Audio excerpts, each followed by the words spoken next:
Hello, everyone, and peace of Christ, all of you. Please invite your friends and share the link with everybody. Today, our topic is the same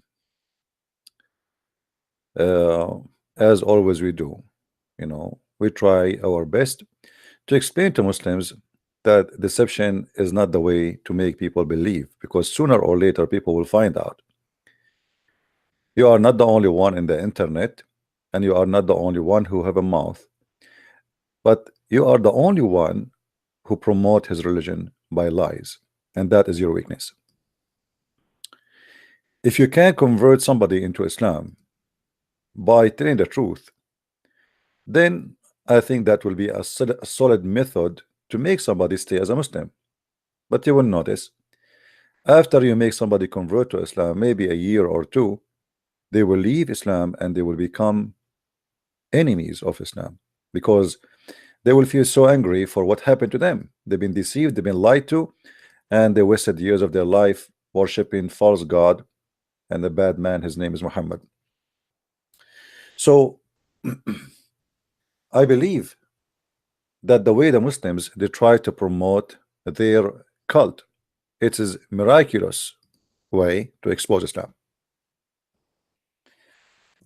And I'm very thankful actually that the Muslims they choose such a way to promote their cult, which will make it easier for us and for me to expose this cult. If Islam is a religion coming from the true God, then there is no need for anyone to promote false ideas. It's not there. Just in order to gain some people convert to Islam, but sooner or later he knew that they will learn the truth and they will leave. So what the point of making somebody accepting such a cult? I will open my Skype soon so we can have an open challenge for the Muslims, so they might call us and convince us that Islam really is a religion which is coming from God. And I challenge you to do your best. And please, no Christian should call me. If you are a Christian and you call me now, I'm going to block you. Not only I'm not going to answer you, because simply you are not listening and you are disturbing our program. My Skype right now is open, and we welcome any Abdul who have knowledge to call us and to prove to us anything the Muslim they claim about what it's called miraculous Quran. You see, I saw many websites, I saw tons of articles, millions, and each time I read those articles I laugh. I laugh at two things. First, I laugh at the devil, because the devil he could not even hire smart ones to defend him.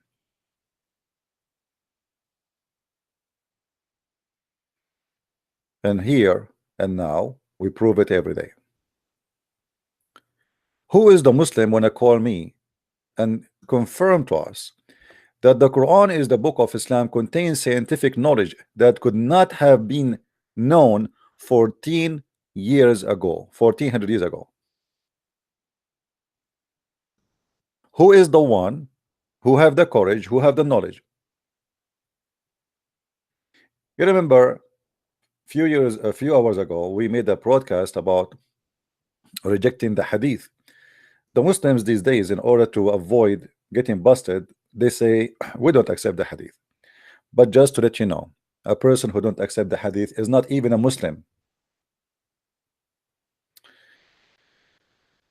This is Islam QR info, Islamic website, Islamic question and answer.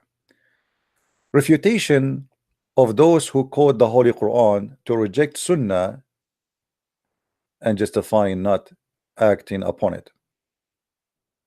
There is some people claiming that the Quran is written that the Prophet Muhammad once told someone something to his wife, and she told that to someone, and the Prophet was not happy by that. He did not want the people to know his saying, but just to follow the Quran. The answer: firstly, Islam is based on two main foundations: the Holy Quran and the pathetic Prophet. Sorry, the prophetic Sunnah. It's my uh, excuse my French. So this is really what Islam is about. In order to be a Muslim, you have to base your religion in two things: Quran and the Sunnah. And Sunnah mean whatever Muhammad he said or did. So anyone he says to you, I don't accept the Quran, he is saying I don't accept the Hadith or etc. He is saying I don't accept Islam, and simply he is playing the game of deception in order to avoid the disasters his prophet he said. Imagine if the Hadith was containing something wonderful. There's nobody will say I don't accept the Hadith. The whole point of saying I don't accept the Hadith, because the Hadith is exposing the silly, the pathetic, the liar, the ethic, the crimes, the misleading of Muhammad. Therefore, the only way, if I am a Muslim, to keep myself from being humiliated by following such a man.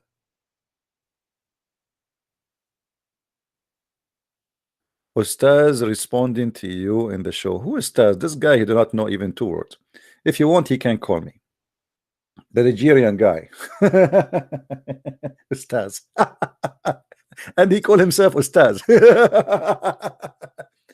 You know, the sign of a scumbag is the one who gave himself a title.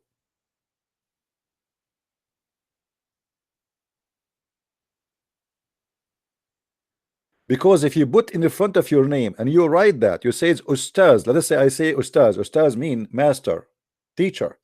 So if I call myself teacher, that's him. That obviously this is not true, because the people should call you teacher, not you call yourself teacher.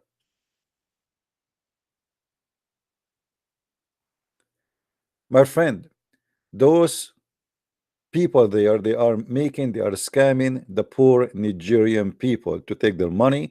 This guy, he have nothing to do in life, wearing a suit where people in Africa, they are dying from hunger, and he have a microphone and he's making himself Ustaz, but he cannot speak about two things. And the guy himself, he got himself busted. He said he agree with the Bible against the Quran, and Nasara are not people who Quran mentioned them as the Messiah says Ansari. He said they are coming from the word Nazareth, which means the Bible is saying the truth and Islam is a lie. All those who claim to be teachers these days, they are not. And here we go. I don't mind if you call me. If you like to call me, he can call me. All right. If you want to call, the stream is frozen. No, the stream is going fine. Okay, my friend, just refresh your page. Okay, what I can do, I mean, this is YouTube.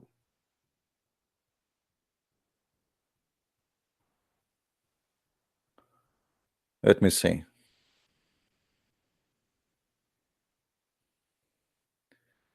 So you don't hear me now?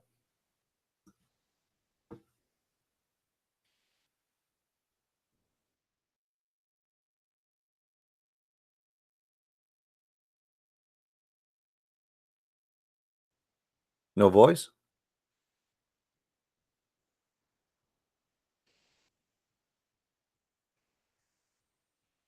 Mm.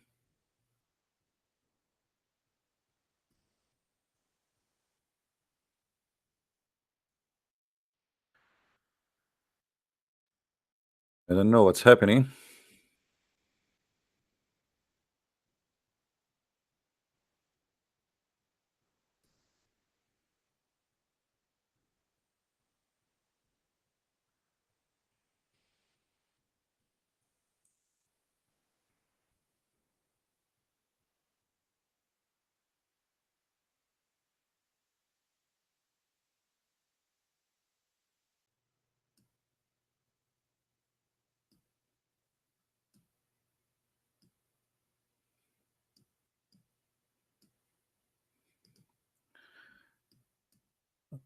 I hope the voice is coming now.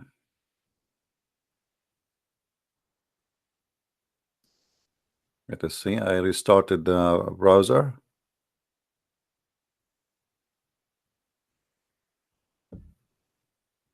Is it all right now?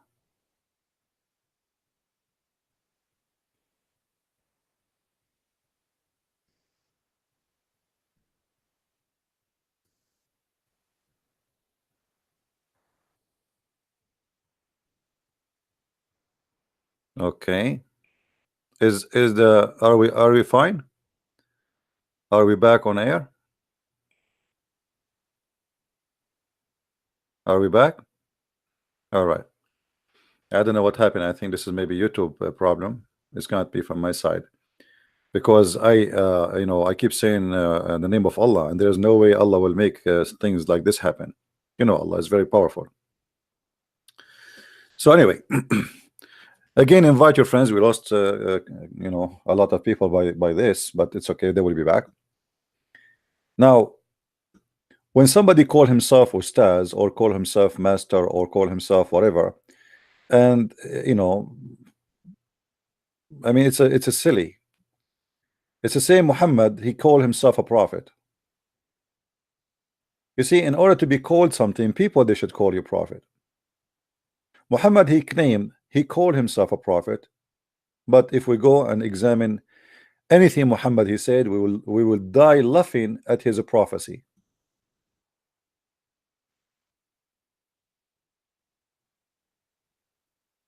So here you notice that Islam is suffering, and because Islam is suffering badly, Muslims denied more than 80% of Islam, because Islam is actually in the Sunnah, not in the Quran. The Quran is an empty book.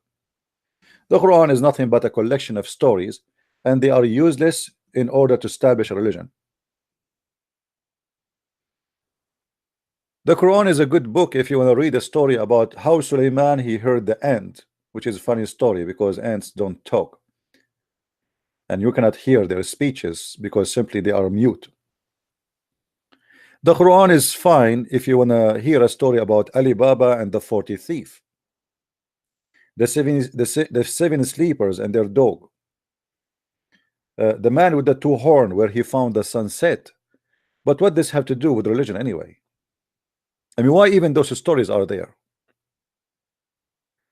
If I read the story about Suleiman, that he took a flying carpet and he fly from here to there, okay, what this will help Islam? I mean, what is where is the teaching about Allah in this? Why we are concentrating in this funny book about people but not about God? This is the book of God to teach me about God, but this book teach me nothing but fairy tale stories.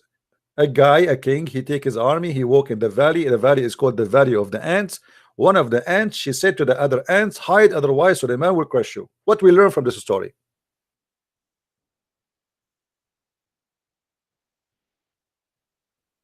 Is that will show me the glory of God? This is will show me the stupidity of this God. Because who in the world will believe in such a story? There's no wisdom in it. There's no reality in it. And it's against even the basic science. If we go in the Quran, just to show you when the Muslims they speak about miraculous, let us see the miraculous.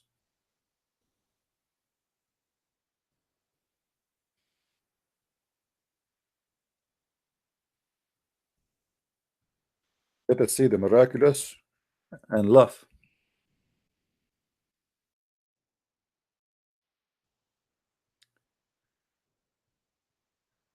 If we go to the chapter of, actually it's called the chapter of the ants.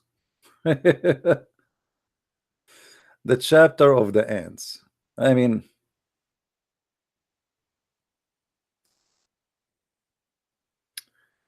no comment. When they come to the valley of the ants, one of the ants said, here I have a very little tiny question to the Muslims. Why only one of the ants said? What about the rest of the ants?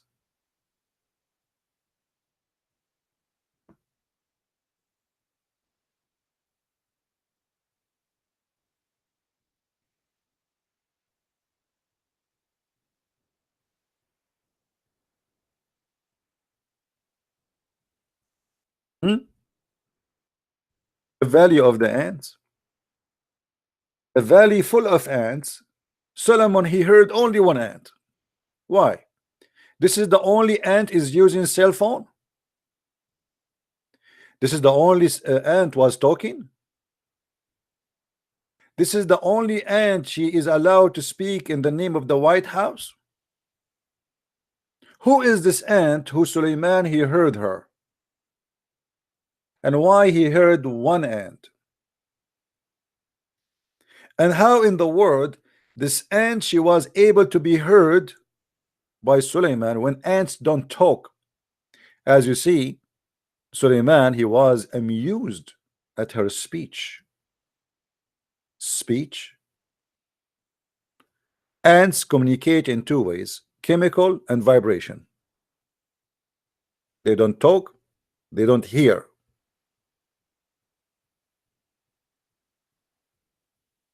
And to make it more funny, the ant she said to the ant, hide, oh you ant, get into your habitations, lest Solomon and his host crush you. How she knew the name of Solomon? So for sure I have to say this is a miraculous Quran. It's a miracle. This ant must be a prophet of God too.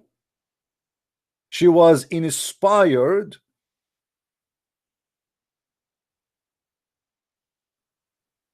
and she knew that this guy, his name is Solomon. Imagine an ant right now, she tell the other ants, hey, Christian Prince, his life on air, hide, otherwise he will debate you. How in the world this amazing ant she was able to know that the name of the prophet Solomon is Solomon? Because as you see, this is what she said. She did not say hide, otherwise those creatures they will destroy you. She said hide lest Solomon will destroy you. The one who's asking me when I talk about okay, hold on. We have a Muslim. He want to talk about the sperm coming from the backbone. Let us see what this guy want to say to us.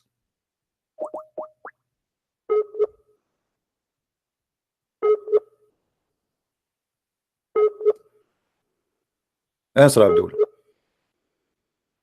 Well, internet is bad, so he want to debate me, but he don't have internet.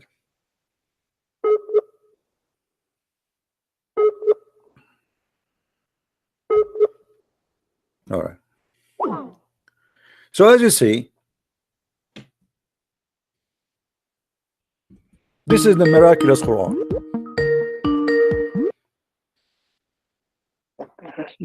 Hello. Hello, yeah. Yes, my friend. You said you want to tell me about the sperm coming from the backbone, and you said I give ضعيف hadith. Yeah. Yes, I want to talk about it. Yeah, sperm comes from the back. Yeah. Okay. Yeah. Yeah, that's true. But my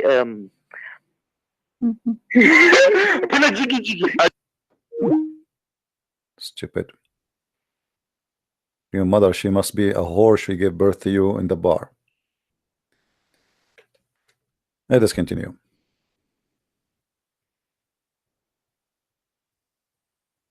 As you see, this is how trashy they are. Trashy, low class, they have no dignity, and obviously you are not coming from a good mother, otherwise she will not have such a son like you. The good tree give good fruits. You are a son of a poison tree. Both your parents, they are horrible and they did a very bad job. So keep doing what you are doing. You are just representing your family. I am control to the class option research papers. No.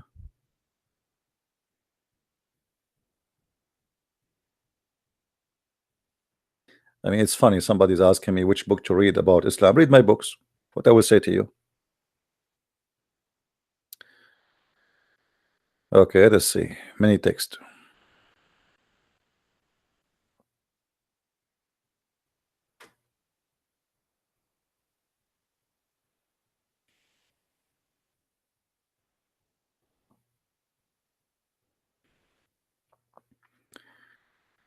Too many text, but none of them is useless. I mean, useful.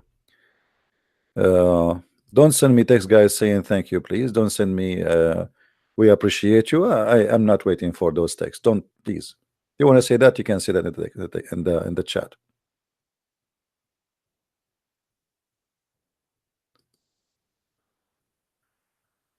All right.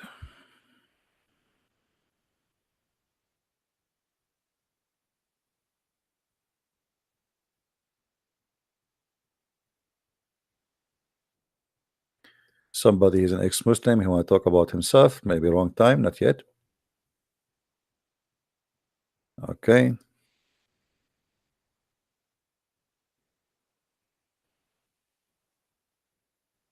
All right. So not even a single person from Skype is good to, you know. And I said many times, please don't send me tons of text. You are wasting my time and your time. I will not answer hello. I will not answer hi. I will not answer I appreciate you. I will not answer because simply if I answer everybody, I better close my program and just start saying hello, thank you very much, thank you very much, thank you very much. And then we will do the same as Muslims do. When a Muslim he enter a movie theater, he have to follow the tradition of his prophet to shake hands and say assalamu alaikum. By the time we finish shaking hands and say assalamu alaikum 3 times to each person, the movie will be over. So either people they stop sending me those messages or I will stop using my Skype. Period. Because it is silly and it doesn't make sense. I put my Skype on air or let us say online so people they can see it so they can call me, and that is the Muslims to debate me, not to receive hello I appreciate you. If you appreciate what we do, copy the videos, share the link, post a comment, give a like, or make your own channel. We continue. So when a Muslim he tried to convince us that he have a miraculous book, how this miraculous book convincing will function, in which way, how, where we can bring this from? Who is a Muslim he want to show us the miraculous book?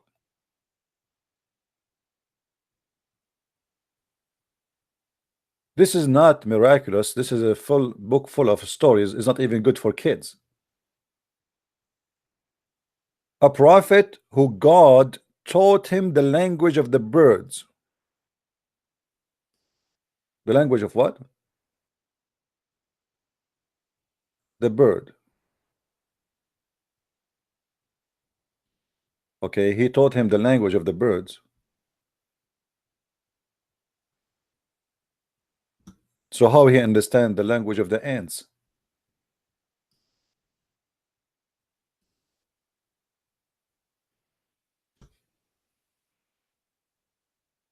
How silly the author of the Quran.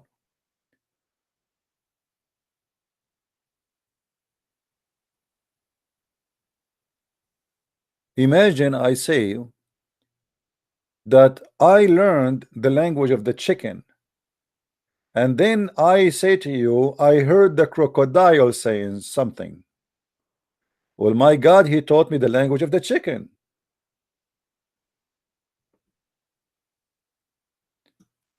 How silly, how stupid the author of the Quran. So when Muhammad he spoke that his God he taught Sulaiman the language of the birds, he was preparing us to know why he was able to speak, or sorry, to hear the ant and understand the ant, but the ants are not birds. Are they?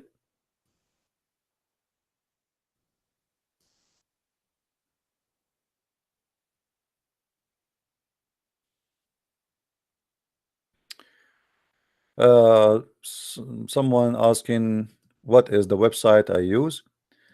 Okay, it's called Quran. Wow. Actually, they chose the right name for the Quran. This is the website I use. This is an Islamic website for sure. Okay, here we go. So here you notice that the miraculous Quran is the most silly, most stupid book, which does not make sense. Contradiction in less than 20 words. Many contradiction in less than 3 lines. How this can be the book of God, and how this book can be miraculous. My God, he taught me the language of the ants, but yet I can understand. Sorry, he taught me the language of the birds, but I understand the ants.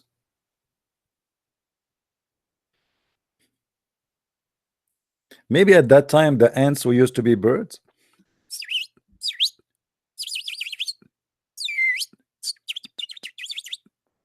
This is the ant talking.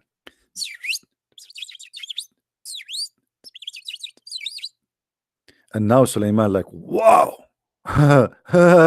Look what she said to her followers. I'm amused by her speech. Any donkey in the world can go on right now and search in Google, and you'll find that ants don't talk. Ants, they talk, yes, if we can say communication, which means they communicate as all creatures, but not by making a speech, you idiot. They are mute, they are deaf. So when you say to me and you fabricate tons of articles speaking about how amazing the miraculous Quran, I say yes. It's a miracle that the Quran made a human being like you, such a donkey, to believe in a book like this. This is the only miracle I see.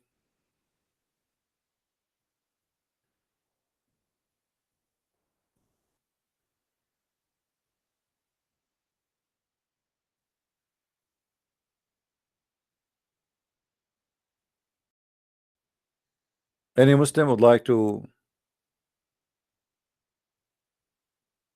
call us and show us the miraculous? I don't want to call Zakir Naik, because Zakir Naik, he will explain this and he will refute me.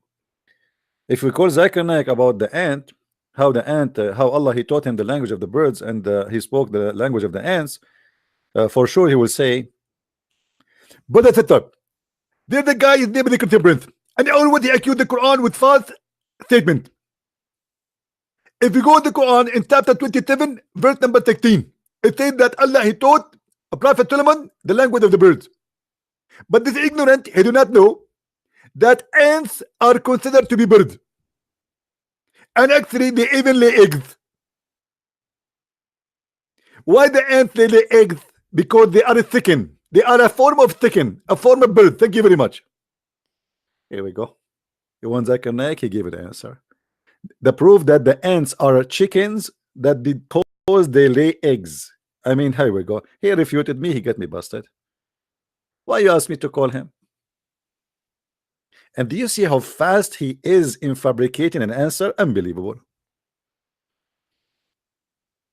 Actually, to be honest, I'm the one who gave the answer, not him. This guy, he will never be able to come with an answer like this.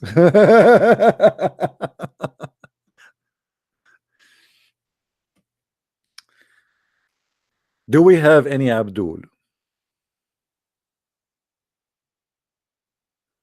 Anyone? Any half one? Any quarter one? Your scholars are jokers. They are comedian. They are silly. They are stupid, and they are good for, you know. I know they are good for what. And the funny, they live like kings. You see, this guy Zakir Naik, he lived literally like a king.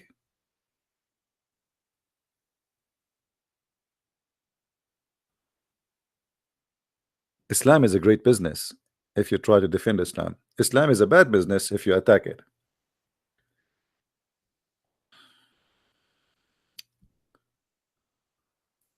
Uh,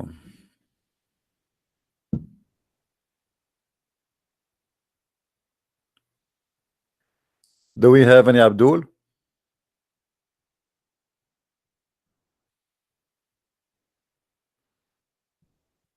Our IP founder is on, so we will not get the same stupid idiot calling again. Any Abdul here would like to call me?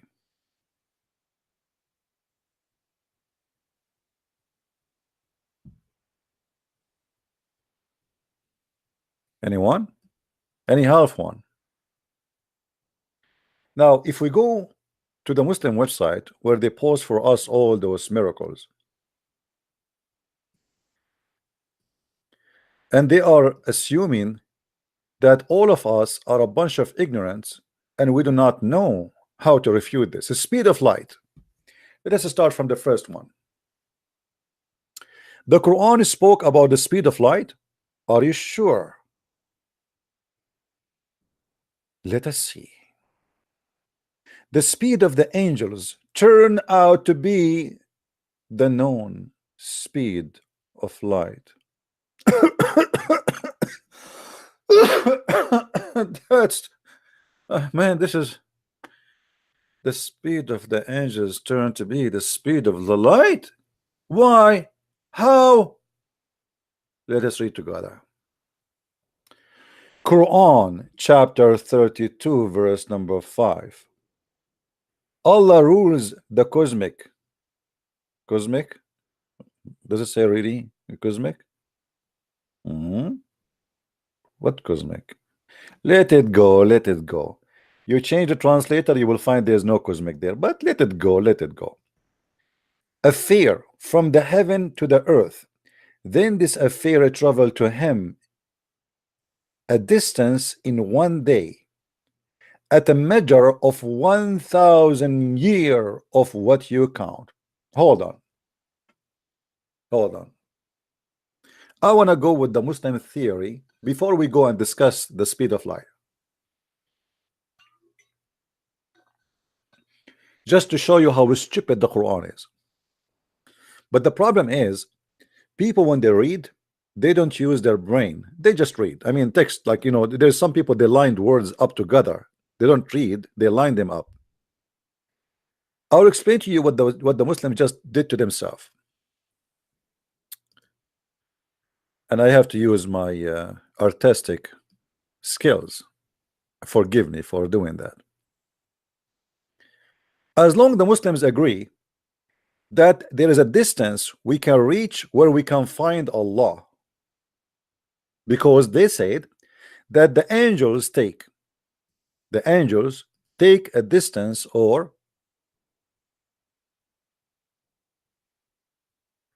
guys, you lost me. Do you see my screen, guys? Before you ask me if you are if the why it's not coming, refresh your page if your page is not working. Guys, am I heard? Is my screen showing? Okay, so before you text me, please just refresh the page, see if it is you, or ask people in the text. Don't ask me, is it me only? Ask people in the text, is it me, guys, only? I don't see him. Why do you want to ask me? Here we go. We made everybody now say the same words just to know if this is true or not. Text in the chat, ask, guys, I don't see him, is it working for you? They will answer you. Now, as long as the Muslims, they say that the angels, they reach to Allah in a distance which is equal to one day to Allah, which is 1,000 years for us. That's mean. And I want the Muslims to try to use their brain for once in their lifetime if they have a brain. So here is the angels.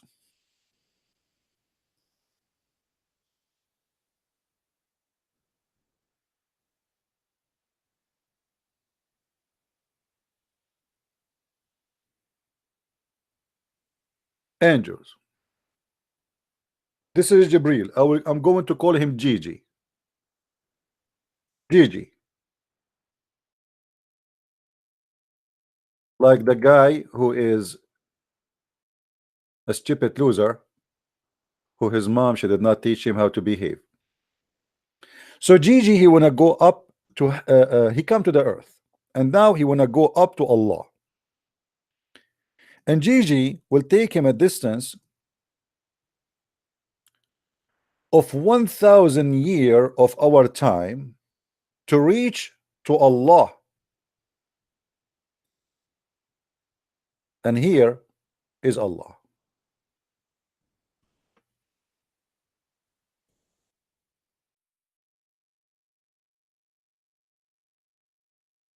Allah, the moon god.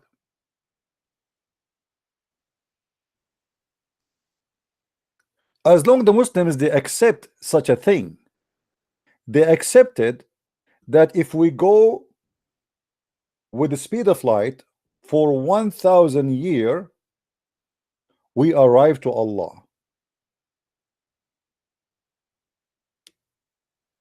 That's mean we knew where is the location of Allah. Correct, guys?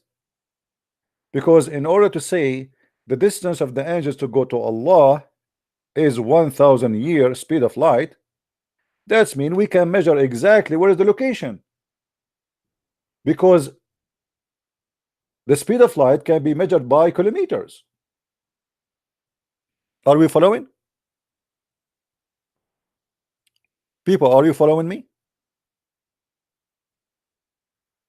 So all what we need to do, if we search right now, what is the speed of light?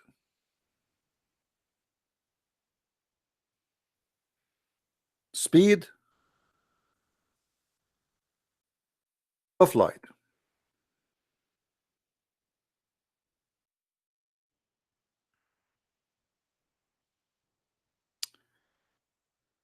is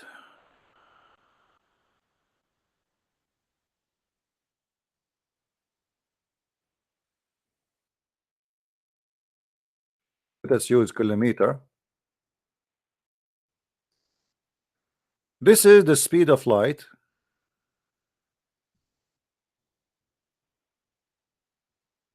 is 1,079 1,000. Let us see here to be sure.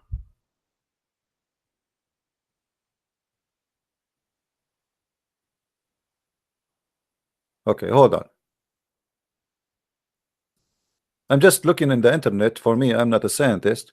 So the speed of light is 300,000 kilometer a second. 300,000 kilometer a second.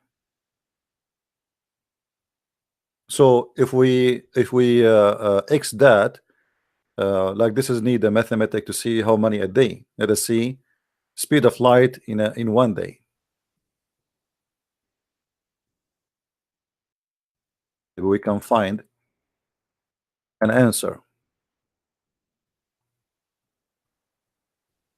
How fast the light travel. But anyway, the idea is very simple. As long we knew the speed of light and how much it can pass as a distance, then we knew already where Allah is located. And that's mean Allah is located in a fixed place. In a fixed place. In order for this Allah to be located in a fixed place, he have to be a fixed person. Correct? And that's mean that Allah is a physical being in a physical place, in a physical distance, is a physical location. Which mean Allah is not everywhere. Which mean he is limited, he is content, he is located.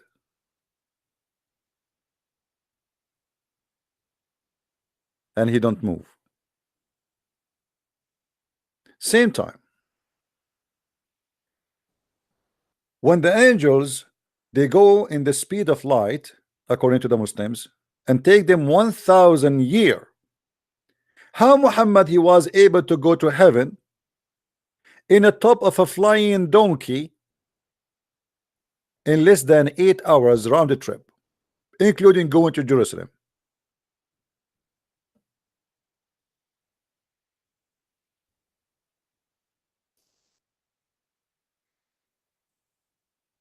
$1,000 will take the angels just to go up. To go down again is another 1,000 years. So 1,000 years to go up, 1,000 years to go down. That the total of 2,000 years. Yet Muhammad he claimed he went to Allah in the top of a donkey, and he was able to go there in less than 8 hours and come back. And his way, he did not even stop in Mecca. When he was coming back, he stopped in Jerusalem supposedly. So here we find that Muslims, they are trying to create from fictions what something they can use as science. Now we go back to the article so we can laugh more.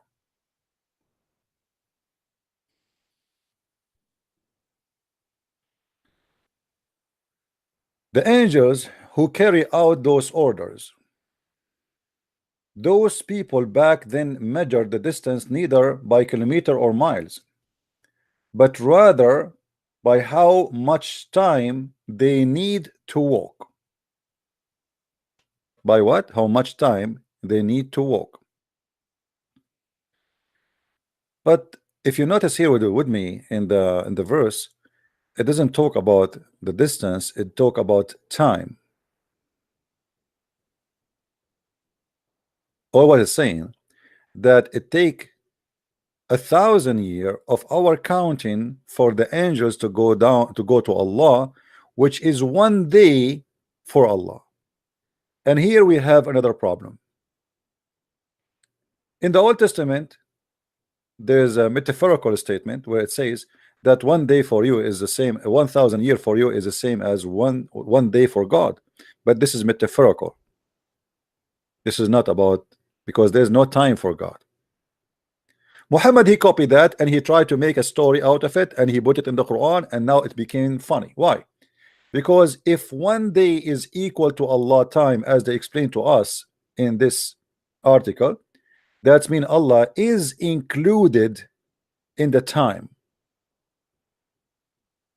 In order for 1 day for Allah to go, 1,000 years for us they go. That's mean Allah have time, we have time, but the time of Allah is a lot faster, for us is a lot slower. The difference between us and them and Allah, that 1 day for him is equal to 1,000 years of our time. But that will not change the fact that Allah now is under the force of nature, and he himself, he like encounter something called time, and he have a day for him. If we go to different verse in the Quran, we will find something more funny and more stupid, contradicting what the Muslims try to say. I did not read the article yet, but we will go there and we will show you, because in the whole article there's nothing about the light speed. I mean, do you see anyone? I will give you the link, and if somebody can show me where they got the light speed, how they notice that the angels they have the light of speed, I have no idea.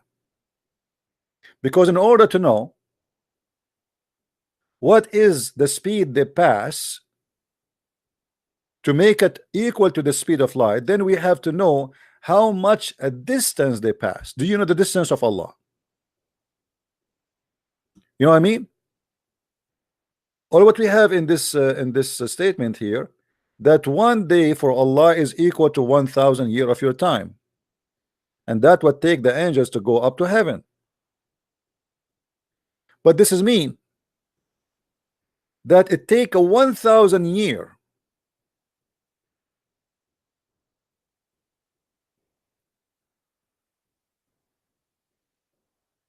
for the light of Allah, if He is light, to come to us, which mean if Allah He sent His light, or a light came from the location of Allah, is going to take 1,000 years before this light arrived to us.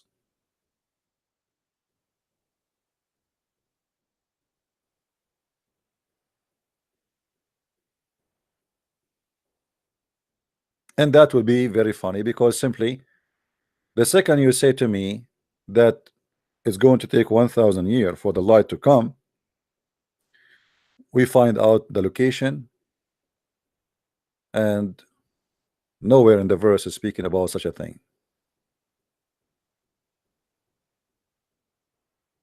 If we go to different verse in the Quran, we will find a contradiction. You can read the article, by the way, because there's nothing here is about the light speed or etc. It's just a fiction they are trying to create. Where anyone can show me where they got this from? The angels carry out the order of the etc. measure distance between neither in kilometer or by walk. For example, village 2 days. This is mean the distance equivalent to walking for 2 days. But this is not what this verse is saying. It says that Allah have angels, and angels come to us, and it take for Allah 1 day, it take for us 1,000 years, but we do not know how it take for the angels themselves. Are you following with me?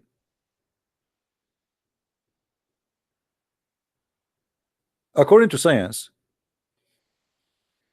if you change your location, time change. Time is relevant to where you are located. So if you change your location, you are in the space. 1 year in the earth, it might be maybe 4 years in different place, or 5 years, depend where are you.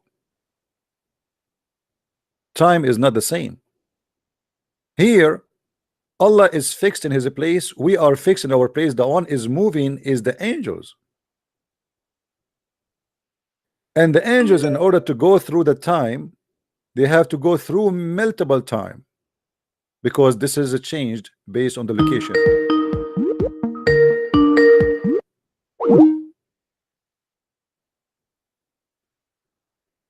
Time change based on the location. Same time, the Quran give us a contradiction, because in different verse in the Quran, Muhammad he said that the distance between Allah and the earth is 50,000 years.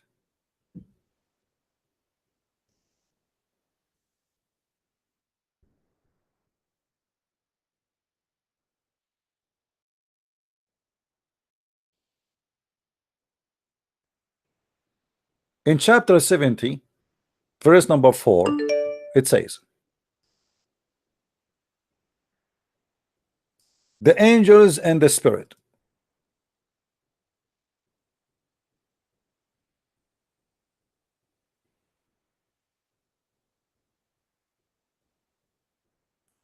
ascend into him in a day, the measure wherefore as 50,000 years. Okay, so what happened now? Did Allah change His location?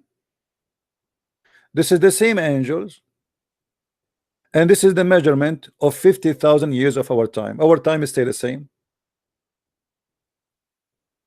So now we have two chapters, one saying that the angels go to Allah and take them 1,000 years to go there, and one it says 50,000 years. In order for the Muslim to solve this issue, they say this verse here is speaking about the judgment day. It doesn't matter,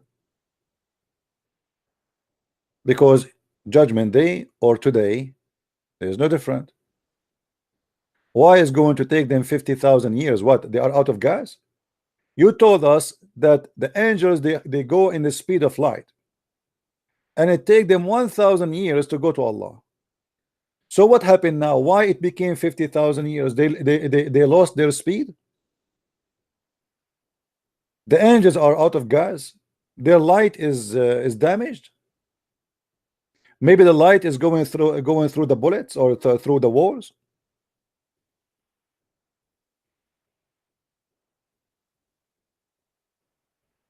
You know what I'm saying, my friend?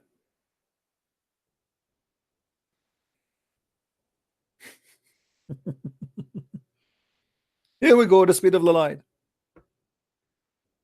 So why the Muslim they choose that verse to say this about the speed of light, not this one, where none of them is speaking about light? Why Allah don't say, well, look, this is the speed of light? Can't he say that? We go back to the article and laugh again at more contradictions.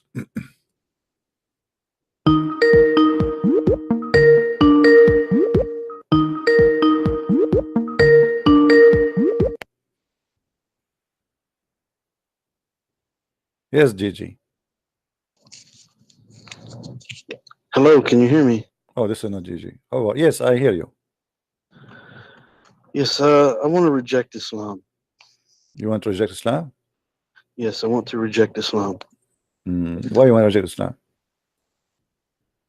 I want to reject the version that ISIS uses to spread evil throughout the world. This is Kenny Boner, And right? I want to How are you, reject Kenny? How are you? version. How are you, Kenny? I want to reject the version that How are you, Kenny? Islamophobes, How are you, Kenny? How are you? people like you use Did you buy my books or not yet? to paint an ugly picture of Islam with broad strokes of your brush. So let me That's ask the you. Islam You I said you reject. reject Islam, which is ISIS Islam, correct? Yeah, in the version that you try to paint a Okay. picture of. Well, isn't it ISIS Islam in the Quran? No, sir, it isn't. Do you wanna take a challenge? What I want to do is I want to reject Islam that ISIS uses and the Islam that Islamophobes use, Okay. where you try to Well, okay. hijack Islam Let me ask you. for your Okay. own Let us sake. see. What Sure. name for me one thing ISIS did is not Islamic. Well, anytime you oppress people, if you kill people unjustly and you destroy What unjustly mean? Tell me how you kill people justly. Tell me how you can kill people justly. So you are saying to me your prophet he killed people but justly, right? Only in self-defense, absolutely. Only in self-defense. Okay. Let us see. So if someone is killing, all right. Okay. to Let's see. Only in unjustly self-defense. and Okay. not in Isn't it your prophet? self-defense. Isn't it your prophet who But said, killing "I've been is ordered"? self-defense. Isn't it your prophet? He said, "I've been ordered to kill all mankind until they convert As to a Islam or they die." As a Muslim, I want to reject the version. You are not a Muslim. You are a potato. You are just a guy who is an idiot who do not know what to do. Seeking attention. Read for me the screen. Read what is in the screen. I'm driving. You right said now. you always call me when you are driving.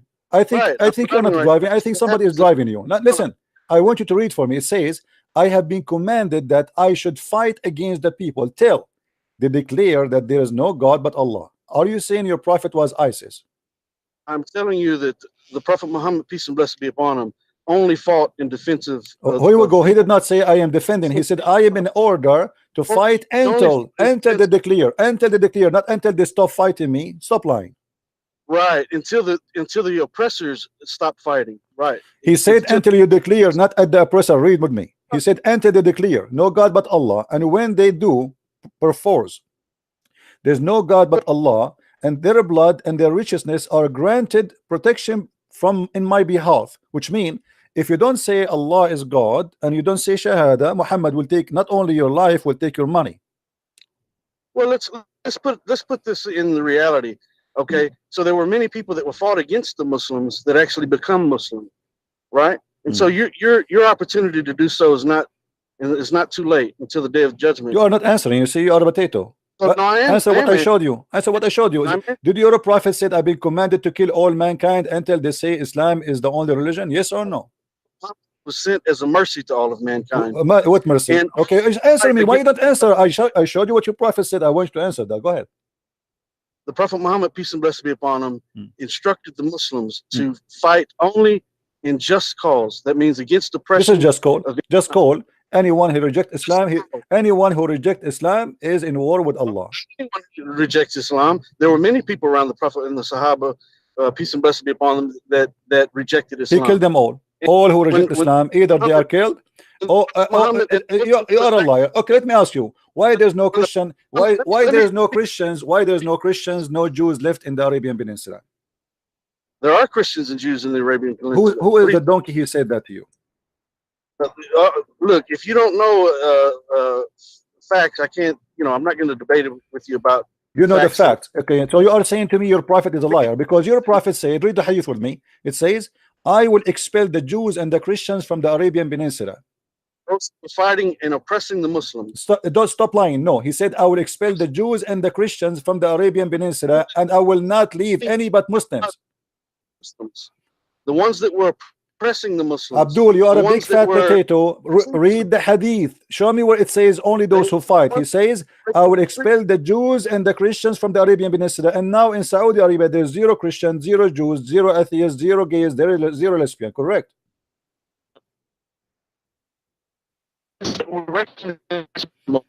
Period. Just get lost, donkey. I have no time for stupidity. And don't call me again. Wasting my time. The prophet, they killed people only justly. Your prophet, he sent the 3 letters: die or convert. Aslim taslam. Aslim taslam. Even the Quran forbid the Muslims to go for peace unless they are not the uppermost.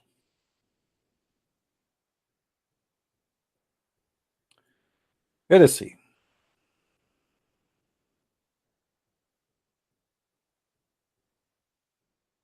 Aslim taslam. Enter Islam and you will be safe. Enter Islam. Okay, and if I enter Islam, what will happen?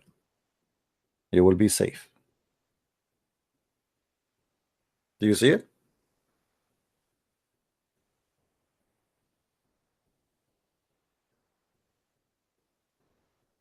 So they lie to us. They say Muhammad, etc. Muhammad, he said it clearly, I've been ordered to kill all mankind unless they convert to Islam and they pay say the Shahada, and they pay the zakat, and they pray as we pray, and they face the Qibla, which means they face the Kaaba, slaughter as we slaughter, do everything exactly as I do, otherwise I will kill you. As simple as that. If you break any of those commands, you will be considered as an apostate. This is why ISIS, when they see someone, he claimed to be a Muslim, but he don't pray, he is not to be considered as a Muslim.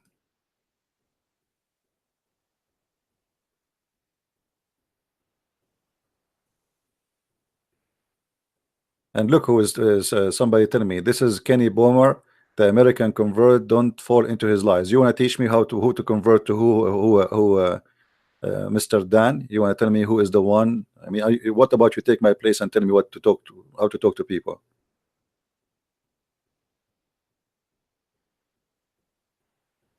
The people are funny. I've been ordered to do qital, which means to kill.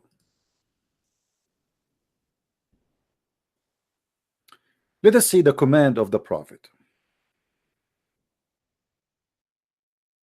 And maybe you saw ISIS putting chains in the necks of people. You are the best of the people ever raised up for benefit of mankind. Between two bracket, benefit of mankind. Okay, what is the benefit of mankind? The prophet of Allah. And then he quote for us at chapter 3 verse 110.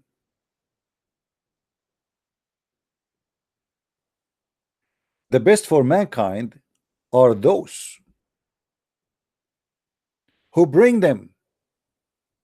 Bring who? Bring mankind. And with the chains around their necks till they embrace Islam. That is Islam.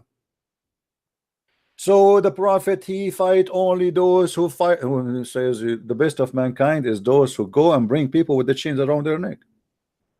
All people. The benefit of mankind. Who is the ones that target to bring them with the chains? Mankind. In order to do what? Just to make them agree that Muhammad is a prophet. This man, he subdued all manpower to worship him and make himself equal to God. So he make hundreds of millions of idiots to go for war for one target, to surrender to Muhammad, who is dead in the ground, and he is a dust, and he smelled like poo-poo when he died. And yet you will see a scumbag calling us and says, I reject the version of ISIS. Is this ISIS or this is your prophet? Are we making things up? Is that hadith is da'if? This is Sahih al-Bukhari. Da'if, brother, da'if. This is da'if, brother. I reject the hadith. It's da'if. Isn't it the Quran said that Allah he ordered to cut the necks and fingertips of the disbelievers? Isn't it the Quran says crucify them and cut their hands?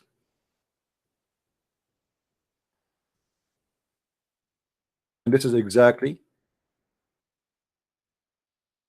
what ISIS do.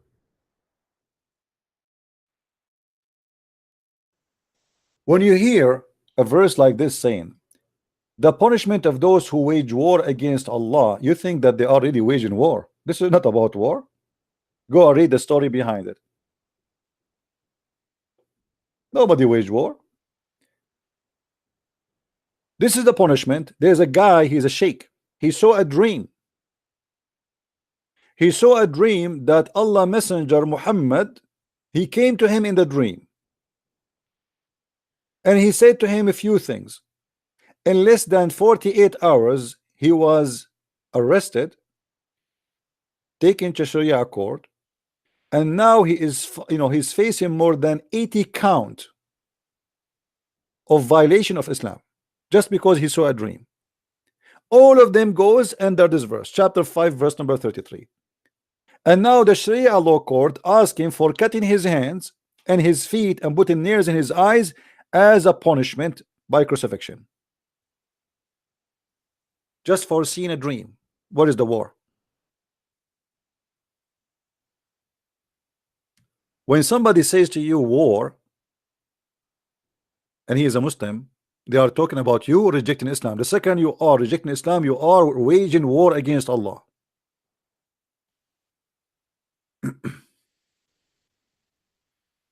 Who is the enemy of Allah in the Quran?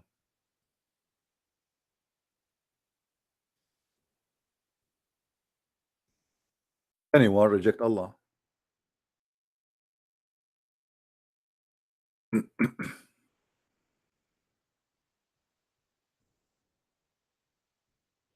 Whoever is the enemy of Allah and his angels and messengers, to Jibreel and Mikael, Allah is the enemy of the kuffar. But you cannot have a war with Allah. We cannot kill Allah, supposedly. Simply, He doesn't exist. We cannot kill the angels if they are real. Oh, I forgot. You can. In the case of Moses,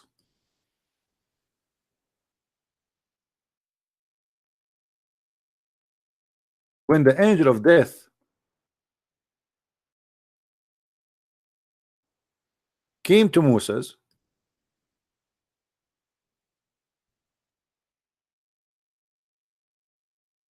find the hadith.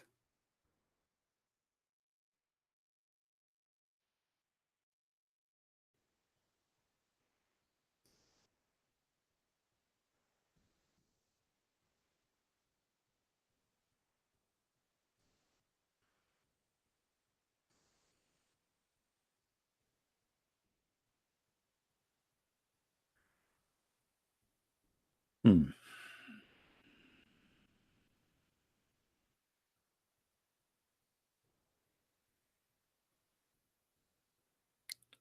Let us see where we can find it.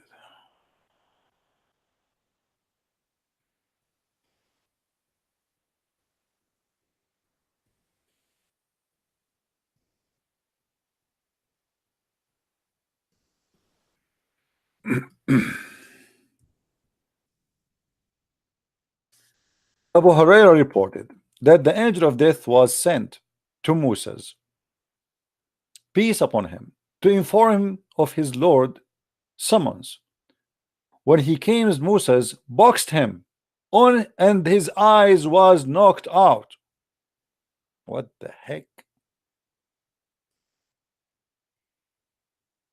Moses, he was doing boxing with the angel of death, Azrael. The angel of death came out back to Allah. This is the miraculous Muhammad and the miraculous Quran and the miraculous stories of this cult. Watch and laugh.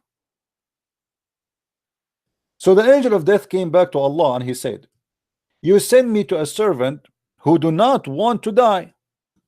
What the heck? This guy Musa, he don't want to die. Allah restored his eye in its proper place. Boing. The poor angel, he was coming inside the house of Allah and his eye is coming out like boing, boing, boing, boing, boing. And Allah, what happened to you? What happened to your eye, idiot? You know, this Musa's, he have, you know, a black belt.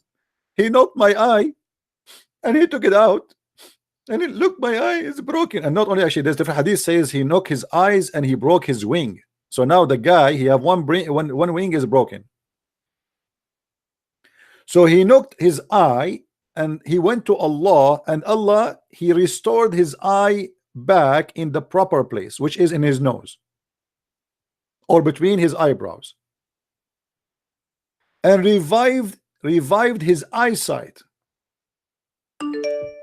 So how you say to us in the story which we are talking about, the speed of light, you are saying to us that the angels, they have the speed of light but they have eyes, and you're a prophet, he said they have wings. Jibreel specifically, he have 600 wings. Is that metaphorical or physical? Obviously it's physical. This cannot be metaphorical. Here we go, you see, he did destroy his eye, and this is Sahih hadith. Now Allah, he fixed his eyesight and he said to him, go back to him and tell him that if you want life, he must place his hand on the back of an ox. And he would be granted as many years of life as the numbers of the hair is covered by his hand. This is why, my friend, you want to have a big hand. If you have a small hand, you live less. He, Musa, said, my Lord, what happened? Then he said, then you must court death. But notice with me here, the story is telling us that Muhammad is officially stupid. Why? Because if Moses can object the order of God and the command of God to die, and he beat the angel of death, that's mean all of us, we can do that. Why only Moses was able to beat the angel of death? The answer can be found in Chong Fong Ching Ching Chung Samurai School. If you go and do some research about Moses, you will find that he have many built in the Kung Fu, and he was even he was a master of a Bruce Lee. Actually, Bruce Lee, he was called by that name because each time Moses, he see him in his way, he see, leave from my way. And this is how Bruce Lee got his name, because Moses, he spank him and he make him Lee in the side. So the people, they call him Bruce Lee, which is coming from the word Moses Lee, because Moses in the Chinese language come as Bruce Lee, you know. So Booz Chen Fong he ha he. So Musa's he can beat the angel of death. Okay, I want to ask the Muslims here, why Musa don't beat the angel of death again and ask for more? Because as long Allah cannot kill him, as long he can kill the angel of death, as long Allah cannot accomplish death without the angel of death, and Musa's can beat the heck of the angel of death, why angels can kill Musa's even in the future?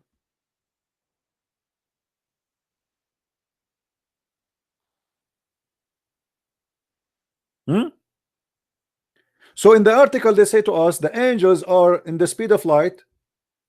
We have two verses in the Quran, one saying that the angels they speed in 1,000 years of your time, one day to Allah.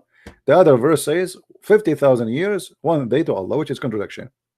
Nowhere in the verses speaking about light, nowhere in the verses speaking about speed. In order to know what how fast the speed, nobody knows where Allah is located. So how the Muslim they come to the conclusion that this is the speed of light? Stupidity versus fictions. In order to make a miracle, they made an article for us, but nowhere in the article can prove to us any of what they claim. It is the opposite. As we see, the more we study about this issue, the more we find that the Muslims are a bunch of hypocrites and they are making up stories. Lunar calendar month 12 months a year.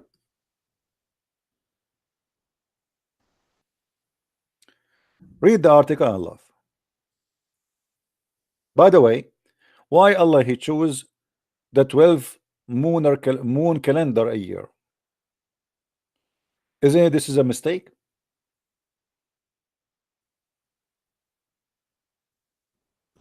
The lunar calendar is a wrong calendar.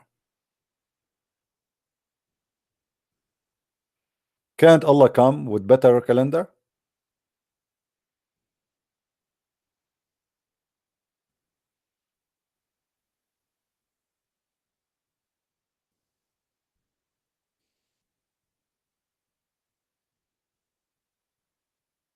Anyone?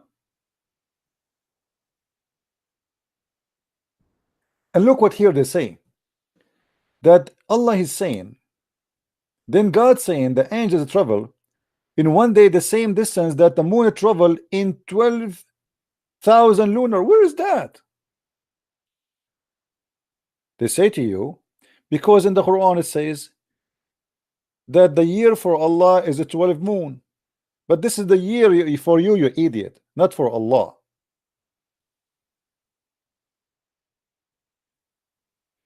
I mean, sometime, and if we go actually and we accept that this is for Allah, the Muslims they will lead us to something more nice. Look how they fabricate. They say to you that Allah in the Quran he says the year for Allah is a 12 month. But in order for us to believe that this is a year in the time and the location of Allah, that means Allah in his location there's a moon. He's not talking about our moon. But in fact he's talking about our moon. This is why he is adopting the 4 month. It's called the secured month, which is the Arab used to practice before Islam. The number of the months in the sight of Allah is a 12 in a year. Which year? Our year. We can go and read the interpretation. So ordained by him the day he created the heaven and the earth.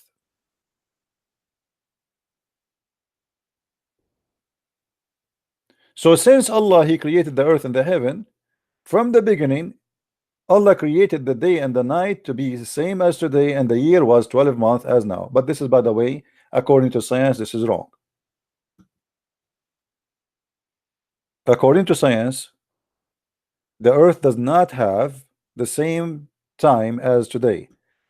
Yes, it have day and night, but the day and the night is not 24 hours like now, and in the future is not going to stay the same.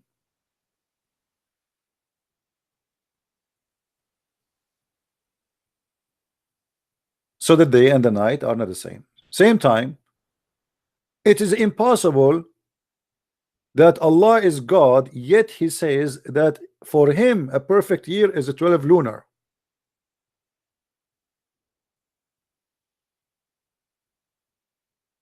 If you notice here, they say the word months. If you go in the article, they use the word lunar. Anyone knows why? Why in the translation they did not use the word lunar? Here they have lunar. In the Quran translation, they use the word month. The word shahr is not an Arabic word. This is an Aramaic and a Hebrew word in the same time. Shahr mean moon. So when you say 12 shahr, you don't say 12 month, you are saying 12 moon.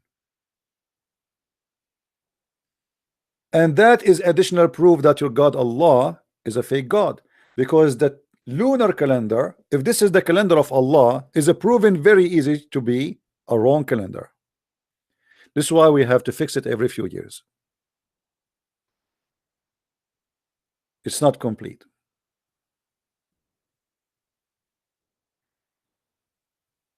Muhammad here was copying people around him who have the lunar calendar, including the Jews.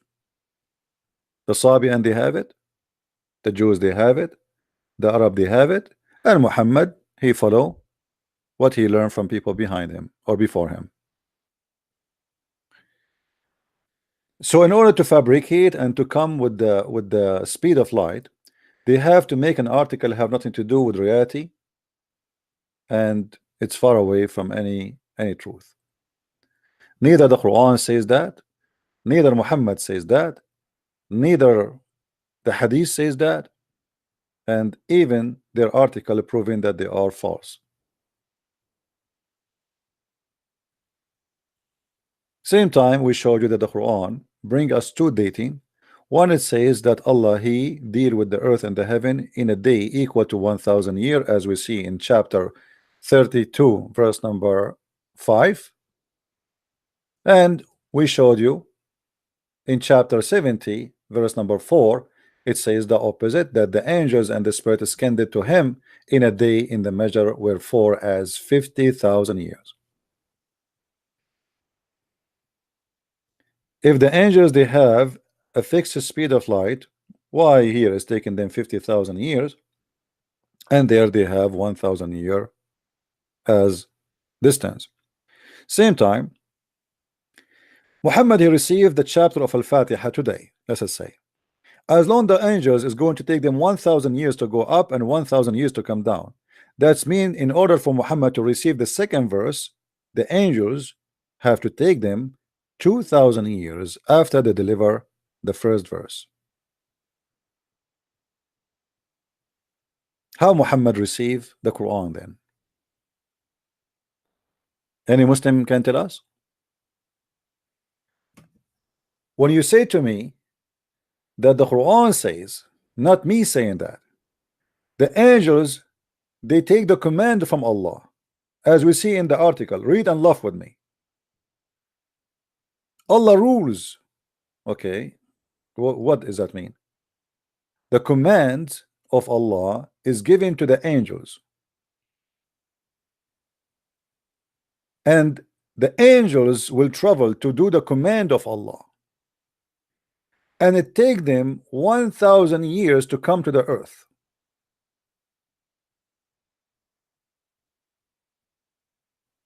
And by the way, here you will see in the translation, they say in a distance of 1 day. In the verse in the Quran, it doesn't say the word distance at all.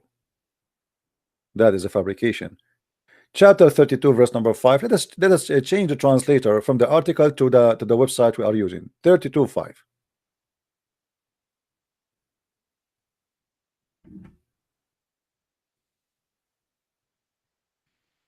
Just to show you how the Muslims they fabricate, and we cannot accept their translation. They make a translation fit with the article they are making to prove a point. So they add words to the translation to make it about distance, to make it about speed, to make it about things is not there. Here we go. This is verse number 5. Where is the distance? Here he add the word space. Even there's no space. The Arabic in front of us, it says يدبر الأمر من السماء إلى الأرض ثم يعرج إليه في يوم كان مقداره 1000 سنة مما تعدون. He rules the affair from the heaven to the earth, which means from the direction is from the heaven down to the earth, and then they go back to him in a day which is equal to 1000 years of your time. That's it. Doesn't say anything about speed, doesn't say anything about distance, it doesn't say anything. All what it says that the angels, they go down to earth to do the command of Allah in one day for Allah, 1000 years for us. So here Muhammad, he received a verse from Allah. Why Muhammad he received a verse second day? If the angels they need 1000 years, 1000 years to go, 1000 years to come back.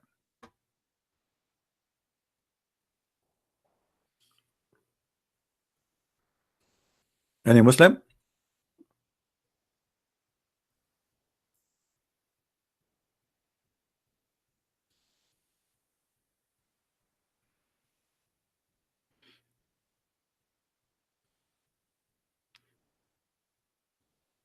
Hello?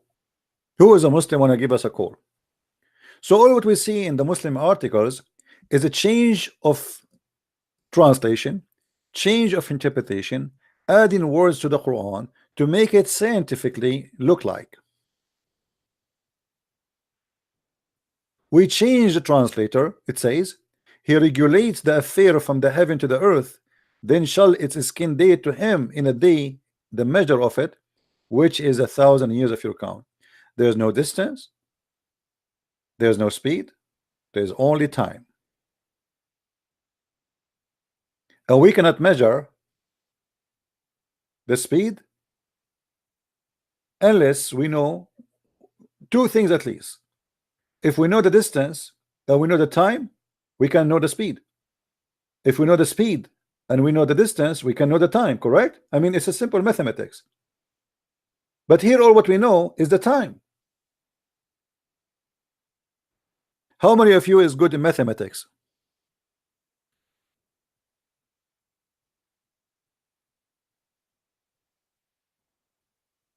So they lie and they fabricate and they add things is not even exist there. Let us see different fabricated miracle. Vision. Let us take one by one. Vision. A mysterious syndrome has been impairing astronauts' vision on the International Space Station, causing untreatable. Okay, all right, okay. I'm not going to read the whole article. You read it, guys. But let's go to the Quran. But 1400 years ago, the Quran said, if Allah opened wormhole, the Quran says Allah opened wormhole. Okay. Read the translation with me and laugh. Even if we Allah open upon them from the heaven a door that they continued passing through, if they would say our sight is intoxicated, rather we have been bewitched. So they say to you that if you stay in the heaven in the spaceship, you have a barely vision. Your vision is not going to be good. Your vision is going to be disturbed. And they say to you, look, Allah in the Quran says, when we open for them the door of the sky and they are going up to the sky, they will say, look like as if we are drunk and we don't see good. We think we are under black magic. Read carefully what the Muslim they say here. Sakarat in Arabic mean getting drunk. Dizziness, nausea, and pearl of vision are common symptoms of getting drunk. Today we know that astronomers expire dozens and noses per vision. Okay, hold on. If we go to the Quran and see the verses they are talking about, and we try to find out what the verse is talking about, all of us, we will die laughing at the fiction of the Muslim try to create. Chapter 15, verse number 14 and 15. Let us go.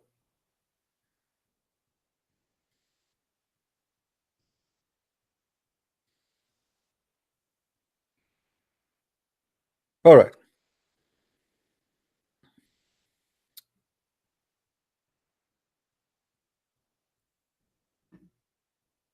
The same chapter they choose for us to speak about miraculous of pearly vision is speaking about something totally different.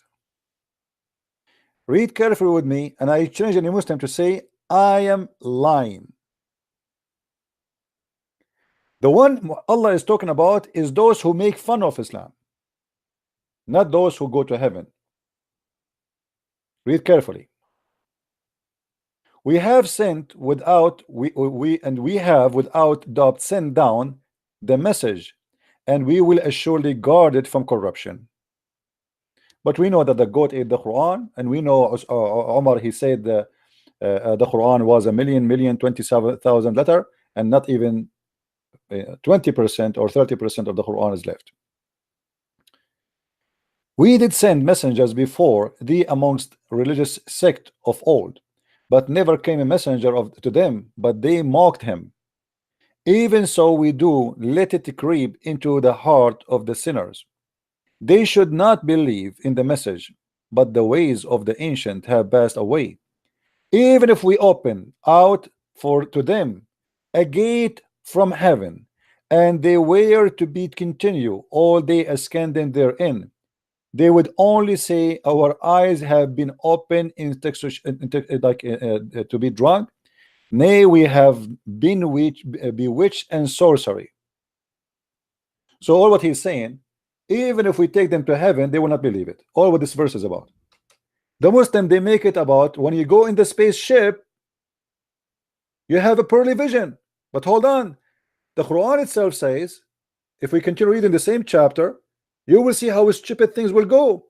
They are talking about if you go in the spaceship, you will have a pearly vision. Read with me carefully. It is we who have set the zodiacal signs in the heaven. So the God of Islam believe in zodiac signs. Do you see it? This is a spaceship now. The zodiac signs, Allah saying, I am the one who put them in the heaven. Continue. And we made them decoration for the beholder. So the God of Islam believe that the stars are decoration only, which means all the stars can be seen. The fact not even 1/1,000,000,000% of the stars can be seen by eye. The rest are invisible for our eyes because they are too far. Then وَحَفَظْنَاهَا مِنْ كُلِّ شَيْطَانٍ رَجِيمٍ, and moreover we have guarded them from every cursed devil. Hold on, the Muslim, they were talking about spaceship going to the space, but the Quran says nobody can go there because the space is guarded. Shaitan cannot go there, and even a human being cannot go there. But if any sign, any gains a hearing by stealth is pursued by a flaming fire. So if any shaitan try to go to the space, Allah will shoot him by a star. Do you see the science? If a shaitan he tried to go to the space, Allah will shoot him by the fire, and that story can be confirmed in different verses in the Quran. Read carefully with me.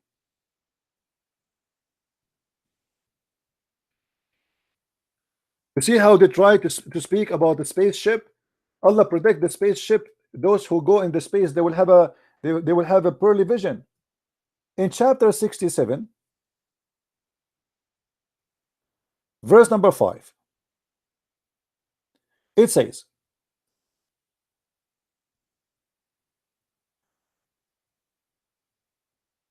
He is the one who created 7 heavens, one above one, to see no incorrectly the creation of the beneficent Allah. Then he look again, can we see the disorder? Then he turned back the eye again and again. Your look shall come back to you, confused while you are fatigued. I mean, the translation is really horrible. And certainly we have adorned the lowest heaven with lamps, and we have made such a lamps as missiles for shaitan, and we have prepared for them. What the verse in here saying that the lamps are created to shoot the shaitan in his ass, but the guys in the article talking about science and a spaceship. Not only this, we are not done. Not only this, in different verses in the Quran we will find the following. We will keep going.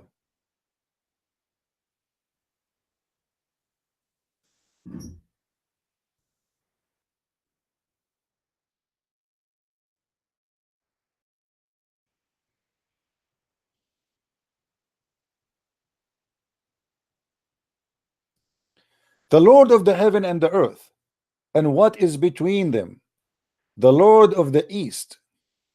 Surely we have adorned the nearest heaven with adornment a star, and there is safeguards against every rebellious shaitan.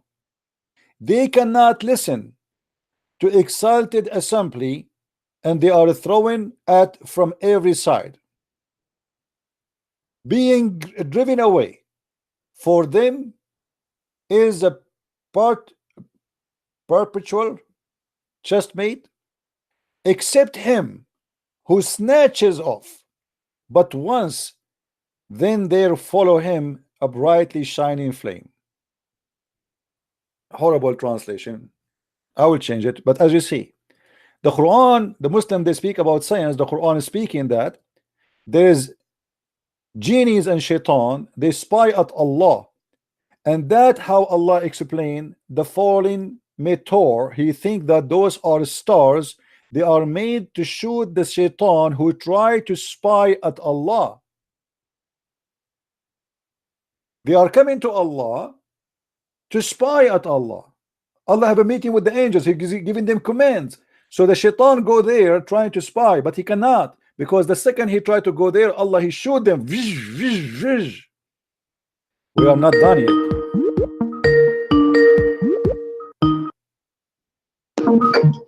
Hello? Hello, good evening. Yes, my friend. We hear you. Hello, yeah. My name is Ustaz Jama Degwa. All right, how I can help you? You know me now. Why you ask me that question? Sorry? Help me as well.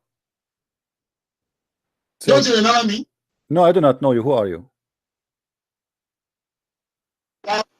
Connected us together last week. I don't hear And you, we my are friend. unable to finish our discussion. I don't say again what? I said last week I was connected to you Oh, are you the one who called himself Ustaz? by your first talk. Yeah. How are you, Ustaz? How are you doing? Why did you block my boy today? I blocked what? Latif. Hello? You blocked Latif Hassan. Because he's a kid. He said he don't accept the hadith. Do you accept the hadith or not? I told you that day. I ask you, I'm asking you, don't change the topic, don't shut topic. You're asking me why you block this guy. This guy, he play game. He claimed first that he don't accept hadith.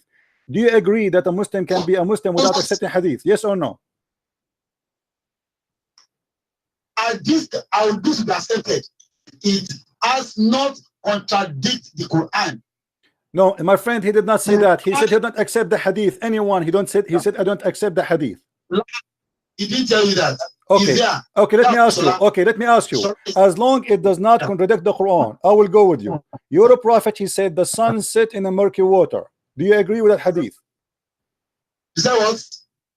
Your prophet, he said the sun set in a murky water. Can you show me the trace in the Quran? show you the verse in the Quran? The traces of the Quran here. All right, no problem. Do you see my screen with me? No. Okay, no. chapter 18, verse number 86. Read it for us. I'm on YouTube. I'm on Facebook. All right, chapter 18, verse number 86. Chapter 18. Yes. Verse number what? Verse number what? 86. 86. 86.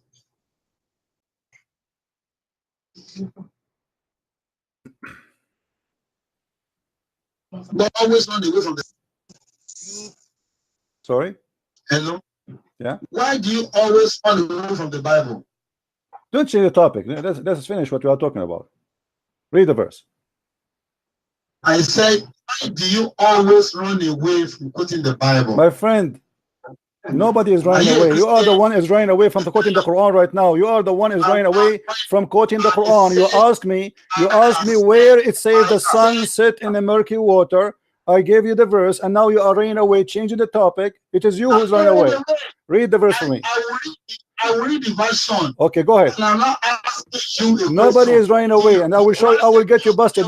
You can quote for me from the Bible as much as you want. You can quote from the Bible as much as you want. Read the verse for me. Read the verse for me. We are waiting for you, my friend. Go ahead. Now, let me take it from verse 83. Okay. So you give me time Sure, to go explain ahead. myself. We are reading. Go ahead. Go ahead.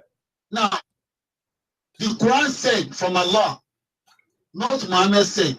Quran said, they ask you concerning your name. They will ask you Muhammad.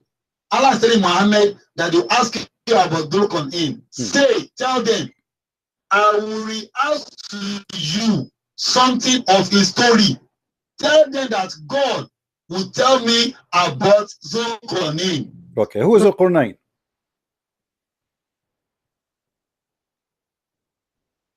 Who is Zulqarnain? And the means. My friend, do you hear me? Do you hear me? Do you hear me? Who is Zulqarnain? Who is this guy? Who is this guy? Before you continue, I'm letting you reading. It's okay. We can stop for a second to tell me who is this guy first. Who is Zulqarnain? Let me finish. Who is Zulqarnain? If you don't mind. Finish my. So you do not know who is Zulqarnain? Is that the answer? Do you know who is Zulqarnain, or you do not know? Let me read to the end, please. Okay, but you promised me you will tell me who is Zulqarnain, right? I said, please. Okay, go ahead.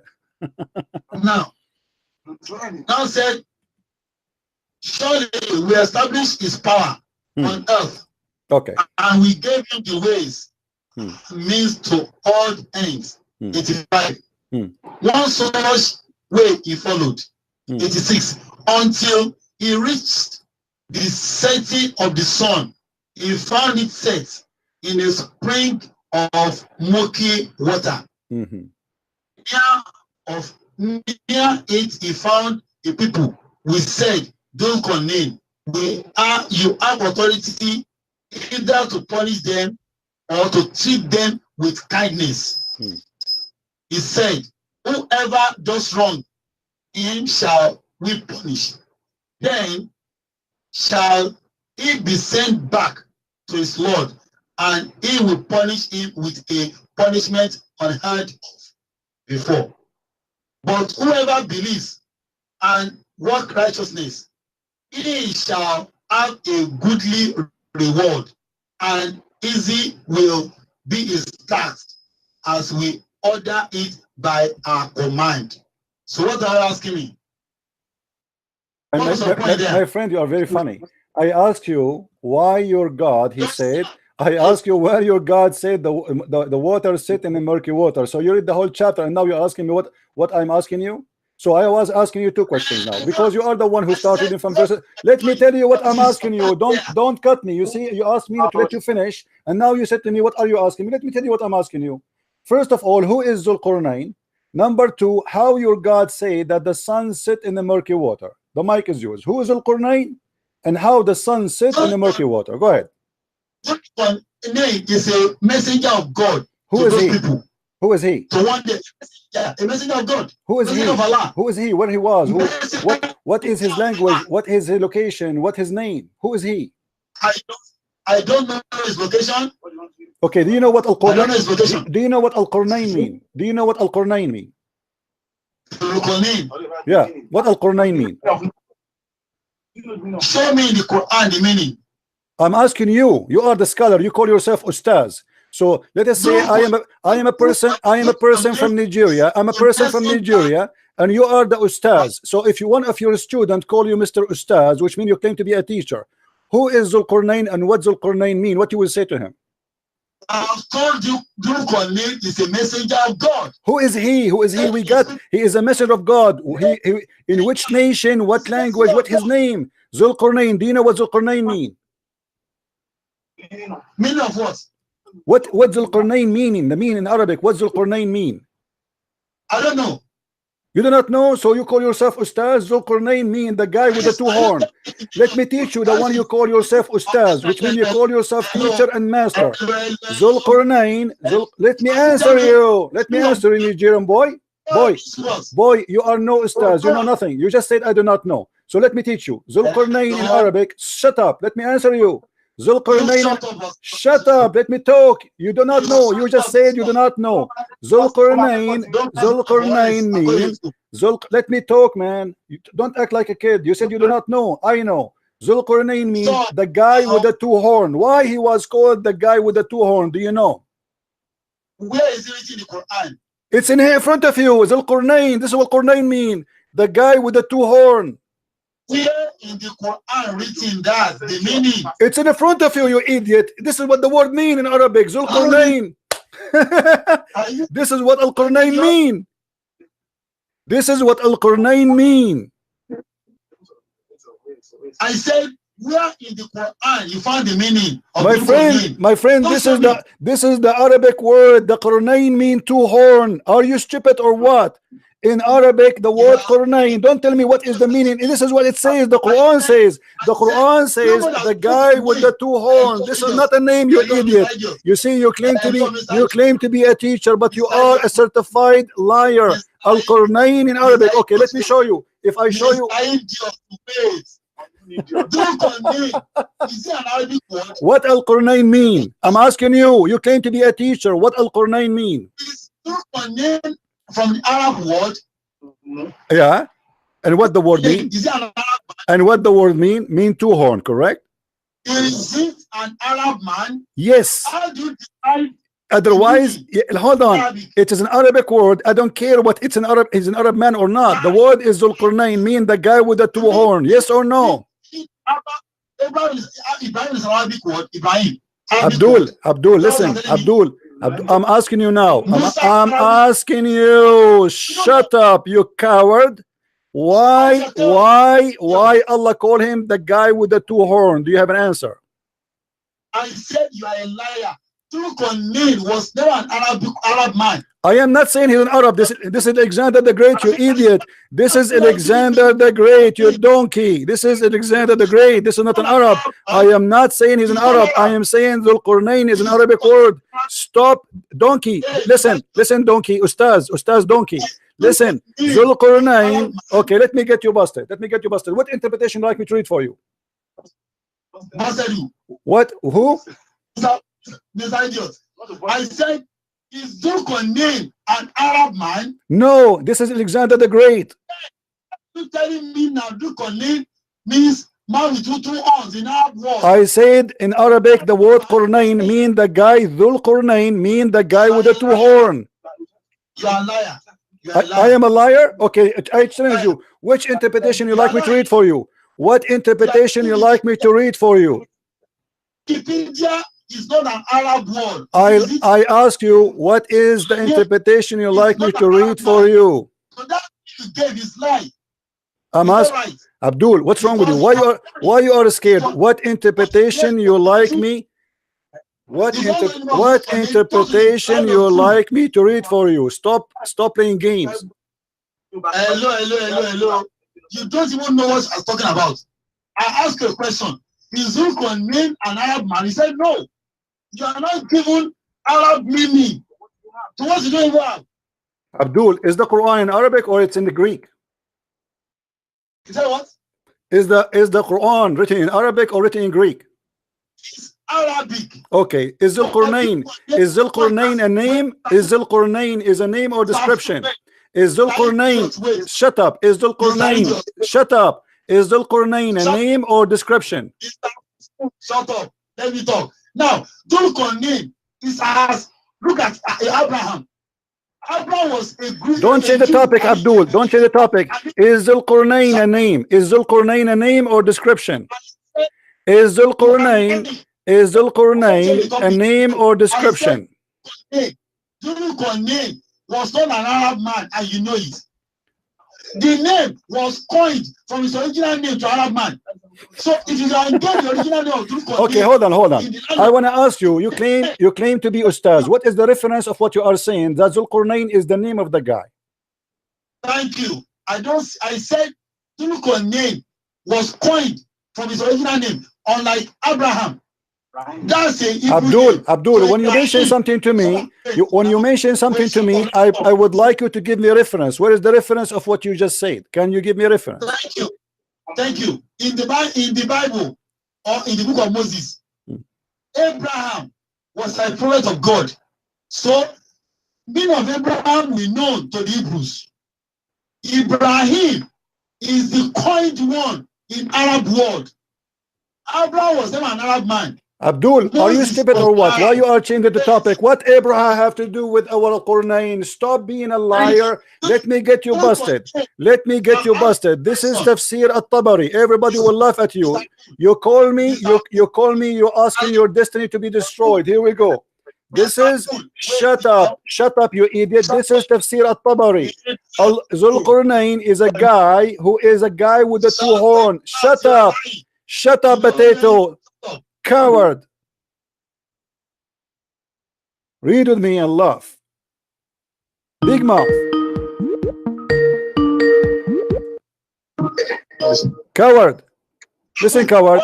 If you want to talk to me, you should let me talk. If you will not let me talk, we cannot talk. Do you agree? To let me talk or not? This is Tafsir at-Tabari. Is going to show everybody that you are a certified donkey. Read it for me. I challenge you. I gave you the link. It's in your Skype. Open it and read it. You do not know Arabic, you are a liar.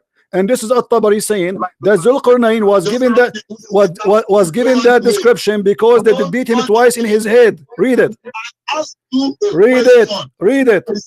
You coward. Why you don't read it? Okay, read it for us. Read at-Tabari. No, read at-Tabari for me. Do you know how to read Arabic? My phone. Do you know how to read Arabic? I am on Facebook Live. I don't care. Do you know how to read Arabic? Read it. So that's why I said I can't see what I'm reading. Read the Tafsir at-Tabari for the verse. Read Tafsir at-Tabari. This is Tafsir at-Tabari. I don't allow Tafsir. Tafsir is the perception of the writer. Oh, so Tafsir, okay, let us make it clear. So you agree that the Muslim Tafsir, all of it agree with me, and you are the only one have his own Tafsir. And because that is the only, back then. So let me ask you, if there is one Tafsir agree with your donkey, is there is one Tafsir in the world agree with you, Mr. Donkey Ustaz? You are a fool. If there is one Tafsir agree with you, are you saying to me that all Muslim scholars agree with me, but not even one scholar agree with you? As written it as an understanding. I want you claim to be Ustaz. When somebody says he's Ustaz, you have to give reference. Okay, where you are giving me your interpretation? Are you giving me your own interpretation? Obviously, yes. Your scholars, they say that this guy was called the man with the two horns because they hit him in his head first time he invited them to Islam, and he got a pimple in his head. It's called a horn. You told me about it. Let me ask you a question. Was it just to show what? Idiots. Mr. Food. Okay, Abdul. So the interpretation agree with me. Abdul, listen. Abdul, potato. Potato, stop, Did you stop. believe that Jesus was sent to the whole world? Get lost, donkey. Let your mama call me. And you say to me why I block them? Here we go. I will block you too. You don't let me talk. You don't change the topic.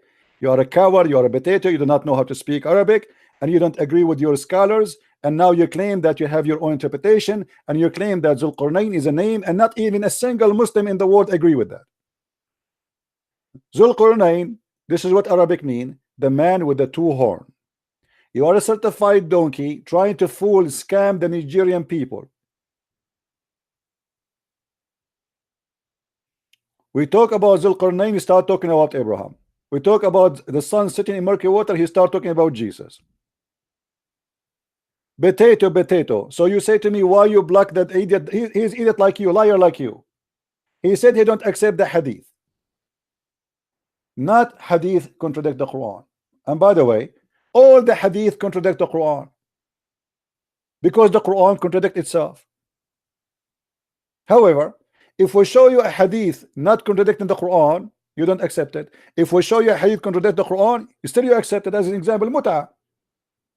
The Quran says you do mut'ah, the hadith says don't do mut'ah. You say to us you don't accept the hadith contradict the Quran. There is tons of rules are abrogated in Islam. It is in the hadith, not in the Quran, which means this is a contradiction for the Quran. Stupidity. Now, if we go back where he refused to read for us,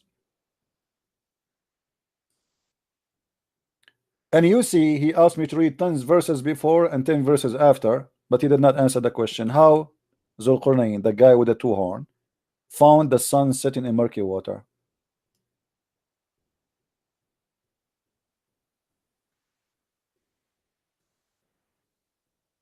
Do you see it? I mean, who cares even about the name of the Zulqarnain? But I'm not going to talk to you because you shout a lot. I noticed that those Nigerian Muslims, they have big mouth, they say nothing, they are foolish.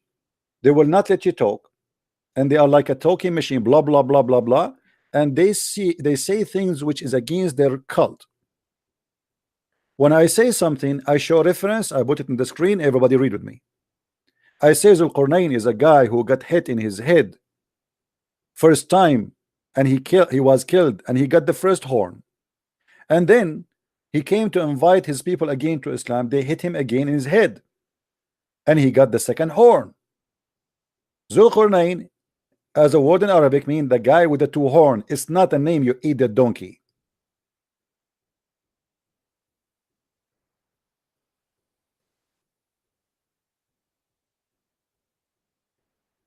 This is Tafsir al-Tabari. It says the following: جئتم تسألوني عن ذي القرنين وما تجدونه في كتبكم. كان شاب من الروم فجاء فبنى مدينة مصر الإسكندرية. You are coming to me to ask me about the guy with the two horn and what is in your books. He was a young man from the Roman, and he came and he built a city in Egypt. It's called Alexandria. And when he finished, an angel came to him and he took him up to the sky, and he said to him, what do you see? He says, I see my city and many cities. And then he took him up more, and he said to him, what do you see? He says, I see my city. And then he took him up more. He said, what do you see? He say, I see the earth, and this is the ocean. And then he says, Allah, he sent me to you to teach the ignorant and to fix the knowledge. And then he came with him until he found a dam between two mountains, and those mountains are lousy. They are like they fell in the top of each other. And he walked with him until he found Gog and Magog, and then he walked with him into other nation, and their faces is the faces of dogs. They are fighting the people of Gog and Magog. And then he took him more until he walked with him to other nation. They were fighting each other, and their faces are faces of dogs. And then he took him to other nations, etc., etc. So when we say something like this, we prove it. We don't make things up. You claim to be an ustaz. Ustaz mean master, teacher. Shame on you, self-claim. You do not know Arabic. You don't speak Arabic. You cannot read your own books, and you claim knowledge. We ask you simple question: who is Al-Qurnayn? You do not know.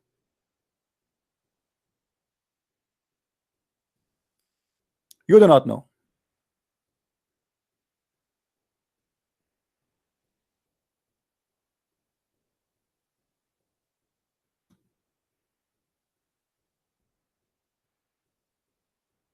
If I call this guy again, do you think, guys, he will give us the answer, or he will shout, scream non-stop?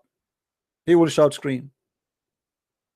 They will never answer, because he knew he have no knowledge.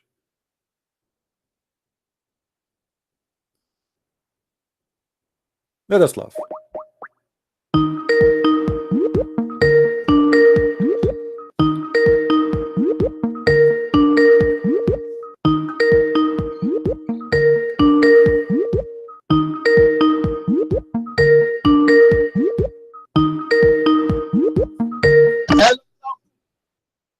Did you hear the interpretation I was reading for you?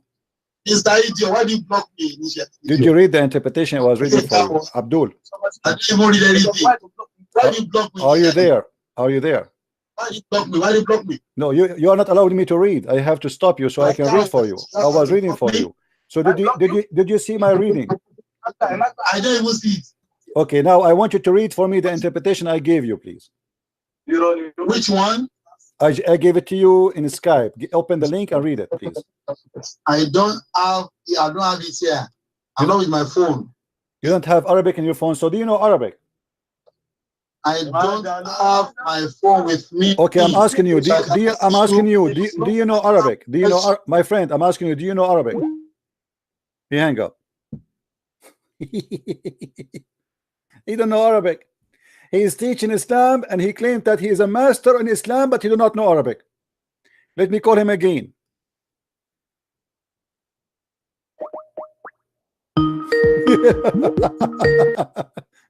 He's hanging up on me.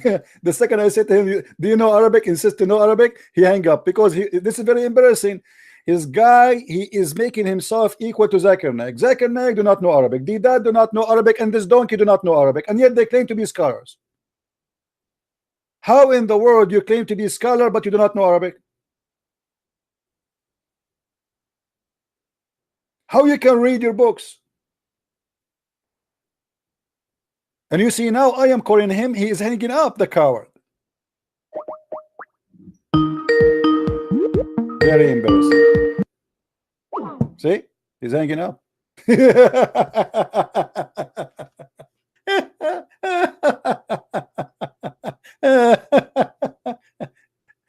My name is Ustaz. Ustaz, as they say. What a potato. What a coward. What's Dhul Qarnayn mean? Is Dhul Qarnayn al-Arab? No, he's not. He's Alexander the Great, you idiot. And how your God, he make Alexander the Great, who is a bisexual, a prophet of God?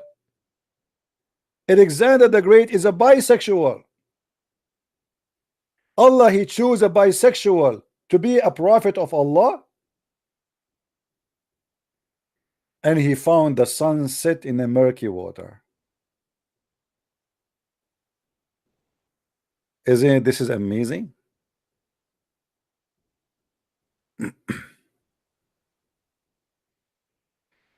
Yeah, let's see. We have some callers from Nigeria.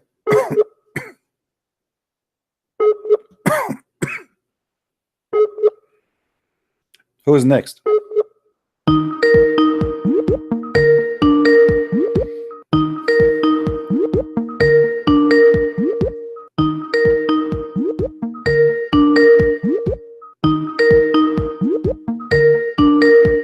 Okay, call me, Nigerian guy. You will see here in front of me, it says,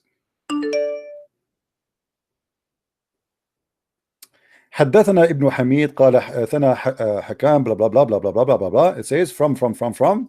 It says He ordered them uh, to fear Allah. Zulqarnain, he ordered his people to fear Allah, and they did hit him in his head, in the side of his head, and they killed him. And then Allah, he made him come up again, and they did hit him in the other horn, and he died. This is why he was called the guy with the two horn.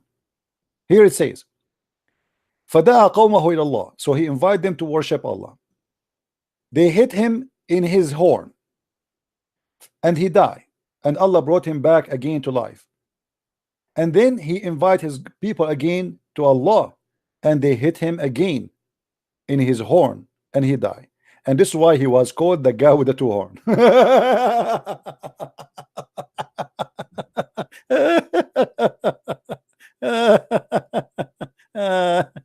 Oh boy, chat only. I don't chat only. Sorry, you want to talk to me, call me. I don't do chat. What? Don't waste my time. Let us call the ustaz. Answer potato, answer coward.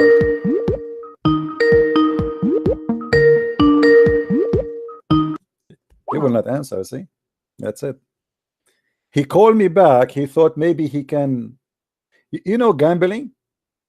The guy he called me before, we made him shish kebab, and now he tried to retain the honor which was dismissed all over the floor. So he said, maybe if I call him now, maybe I can more lucky. But he noticed right away that he have no luck. He's being stupid. This is how they make money from you. They claim to be people of knowledge, but they cannot read 2 sentences from their book. What Zulqarnain mean? He do not know. He think it's a name, the idiot. He think it is a name. What a donkey you are. Now we go back to our topic. As you see, Zulqarnain, he found the sun sitting in murky water, while the Muslims in their article are speaking about the pearly vision. The Quran says that Allah it challenged mankind. Give him a chance.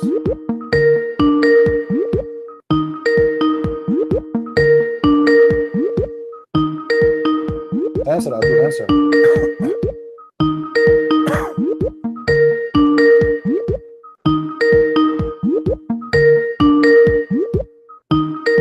Answer, Allah will help you, come on.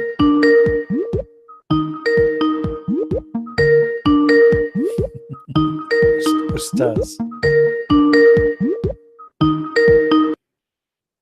You will not answer. Potato. All right. So as you see, the Quran is full of garbage, and the Muslim, they try to say to us in the Quran, even speaking about when you go in this space, you will have difficulty with your vision. But this is not what the Quran is speaking about. The Quran was talking, if we try even to take them to heaven, they will say we are drunk, we don't believe it. Suddenly it became about spaceship when the Quran even challenged anyone to go to the space. Isn't it the Quran says none of you can go to the space? Isn't it Allah he challenged mankind and genie to go to the space?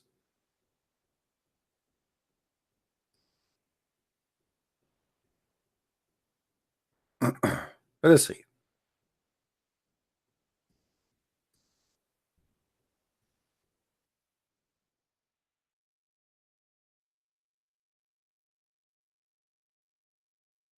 In chapter 55, verse number 33, Allah challenged mankind and genie both together to leave the zone of the earth. And if you try, look what Allah will do to you. Read with me carefully. O company of jinn and man, if you have power to penetrate all the region of the heaven and the earth, then penetrate them, but you will never be able to do so. And save by our sanctions. If you go and see what the sanctions, they will say only angels and prophet of God they can go through. If you are not an angel, which means not including the sanctions, Allah will shoot your ass.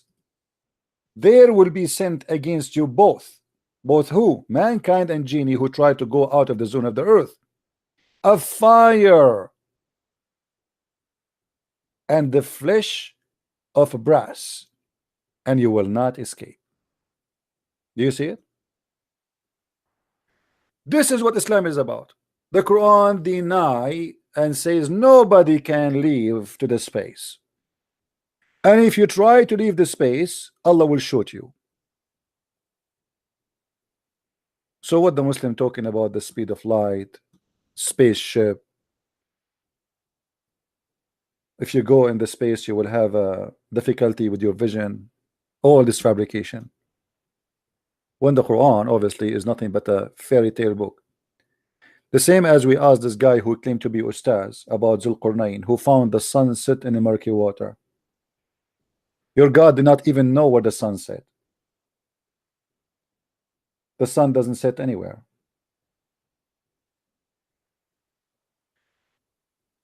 When we asked this guy, he said we refuse hadith if it is contradict the Quran.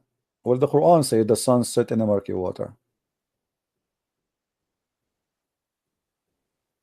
And the hadith confirmed that. Until he reached the setting of the sun. Reach where? The setting of the sun. How in the world can a person reach the sun, setting of sun? How in the world I can reach that? I do not need to go anywhere to reach the setting of the sun, because the sun set everywhere. So in order to understand until he reached the sun setting place, he have to be going to a place where the sun set, which is a location. And then he found it. Allah is stating a fact, what he found. The one who's talking here, by the way, is Allah, not the guy who is called Zulqarnain, the man with the two horns. He found it sitting in a spring of murky water. Let us see what Muhammad he say about that. Do Muhammad confirm that the sun set in the murky water? Absolutely.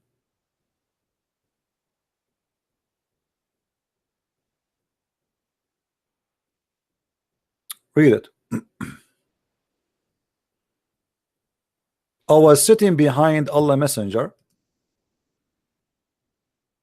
or messenger of Allah, who was riding on a donkey while the sun setting. He asked, do you know where this set, which means the sun? I replied, Allah and his apostle know better. So Muhammad have knowledge of Allah. He said it's set in a spring of warm water. And here they quote the Arabic word hamia, which actually boiling water. Actually, this is why it's murky, because it's boiling. Is this hadith is weak? Absolutely not.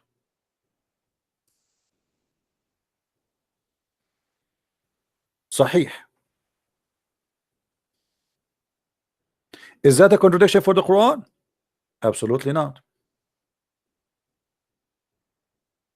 So the story confirmed twice. Once explained by the Ustaz Muhammad, the one who called himself prophet, and one explained by the Quran, Ustaz Allah. And now we got Ustaz Nigerian boy busted, who claimed to be a person who have knowledge. He don't speak Arabic, he do not know Arabic, he cannot read Arabic, yet he is teaching about Allah and the religion of Allah.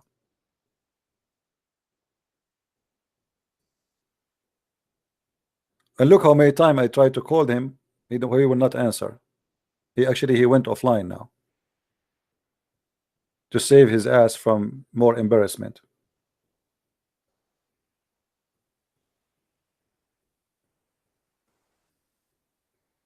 And by the way, the reason he called, because all the Muslims in his page, they are accusing him that he is, he's getting paid by me. Muslim, they are saying that he is a fake person, he cannot be a Muslim.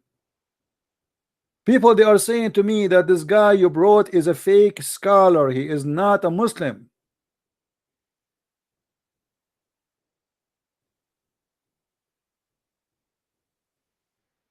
Now everybody is watching, and all the Muslim, they can judge which one of us is telling the truth. I said Zulqarnain mean the man with the two horns. He said it's a name.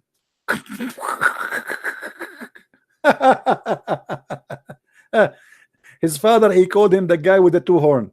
Hey, two horn boy, come here.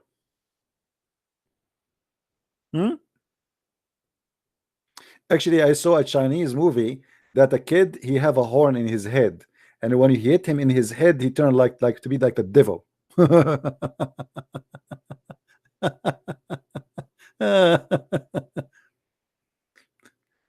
And look of them. The one before him, he claimed that he speak Arabic. When we gave him Arabic, he refused to read. He cannot see it no more. This guy, we ask him, do you know Arabic? He hang up. The second we start asking him, I insist, if he know Arabic, I want an answer, he hang up. Because if he say, I don't, this is very embarrassing. So do you see how they fabricate and they say miraculous Quran? Until now, did you see anything here miraculous? This is the most stupid book. Not only that, if you continue the story, you will see here he found where the sun rise too, not only where the sun set. Until so he changed the direction after that, and then he went until when he came to the rising of the sun, the rising place of the sun, and he found it rising on people who for whom had no provide no covering.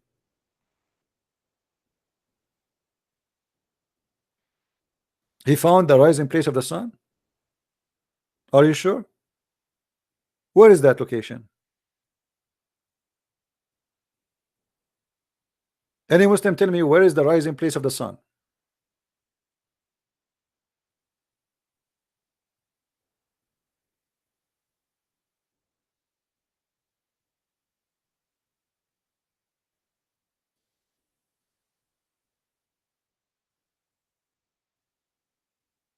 Any smart Muslim, he have an answer. The miraculous Quran. And not only that, after he arrived where the sun rise, he found people there, and they are fighting with creatures. They are called people of Gog and Magog, which is not a human. Gog and Magog, they are creatures who they sleep inside their ears. Their right ear is so big like a tent, so at night he cover himself, he warp himself by his ear, and he sleep inside his ear. It's like a tent. So those people, they ask Zulqarnain, the man with the two horn, to build a dam between them and Zulqarnain and Gog and Magog. And until now, people of Gog and Magog, they are trying to open a space so they can penetrate in and invade the earth. Is Gog and Magog is a fiction or a true story?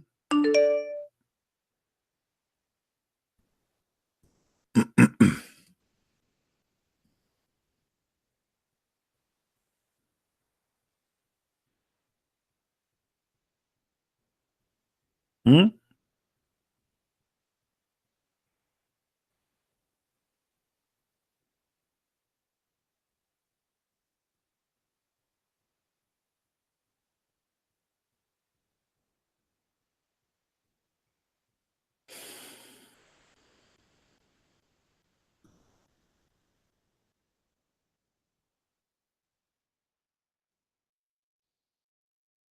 Any Muslim?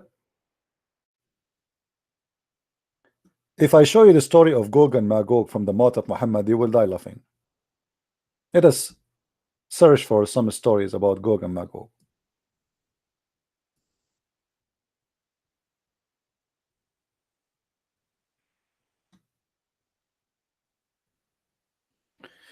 The Prophet said, today,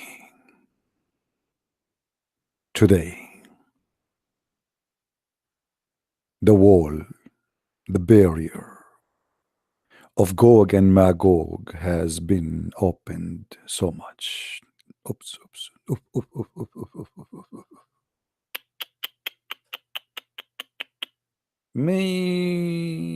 That's very dangerous. If Gog and Magog is able to open that wall, they will invade all the way to Mecca. They will control the whole earth. And Muhammad, he made a false prophecy that the whole of Gog and Magog today open too much. And by the way, it's not even a wall. It's a dam built by iron. Where we can find this dam? And how those people, they are trillions of times by numbers more than the human being. We cannot find them. We can't even find one of them. The Prophet said, a hole has been opened in the dam of Gog and Magog.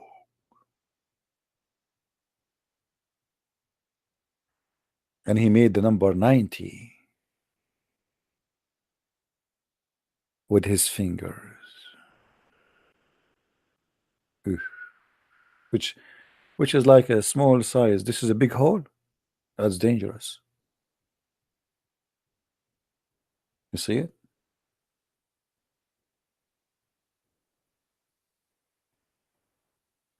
Gog and Magog.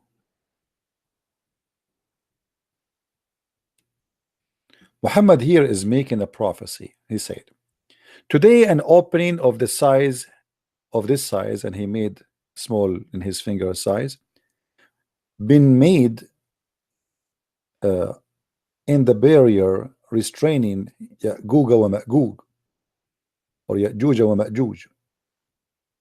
And the PBUH made a circle with his thumb, the index finger.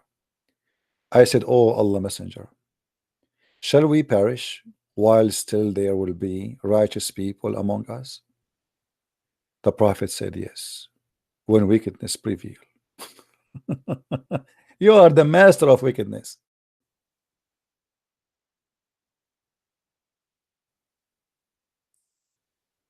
The Muslim will use the bows and arrows and shield of Gog and Magog as firewood for 7 years. Muslims, did you use it? Gog and Magog, they are using arrows and shield? Did you really use it? False prophecy.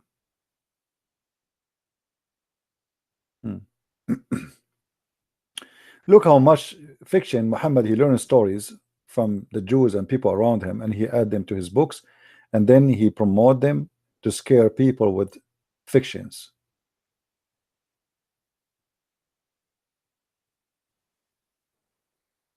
And actually Gog and Magog is one of the signs of Judgment Day, as you see.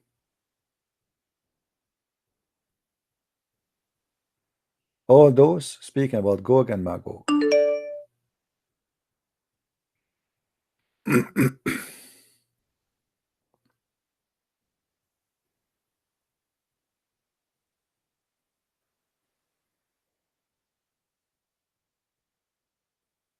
Any Abdul?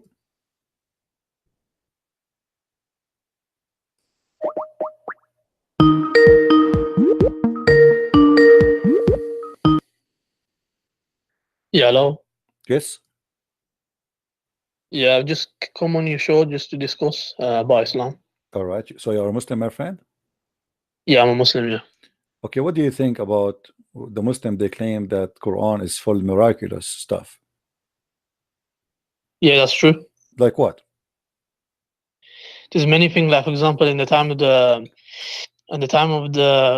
Prophet ﷺ, no one knew about, in the Quran is mentioned about embryology. So in the way a baby looks in the stomach of a mother, Okay, can you give me without a science verse? you won't know. No problem. Can you give me a verse so we can take a look at it, please? Yeah, just one moment. No problem. Just pull it up 1 minute.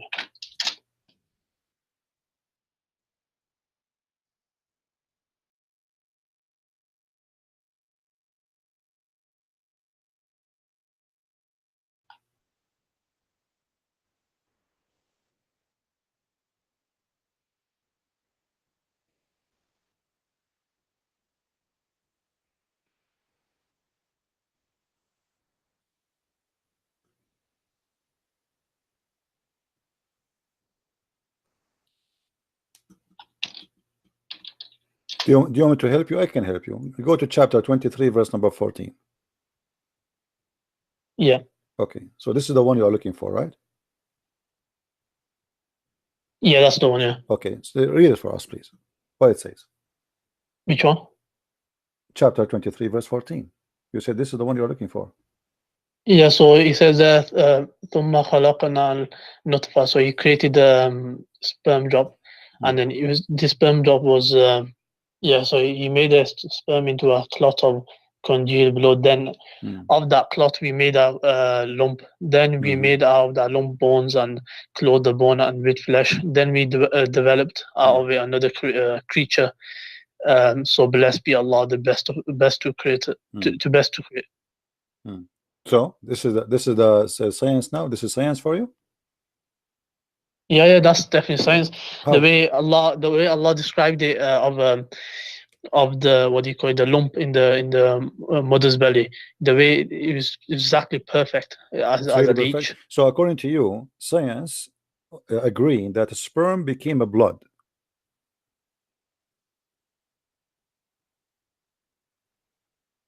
Into a clot of congeal. Yeah, that's right.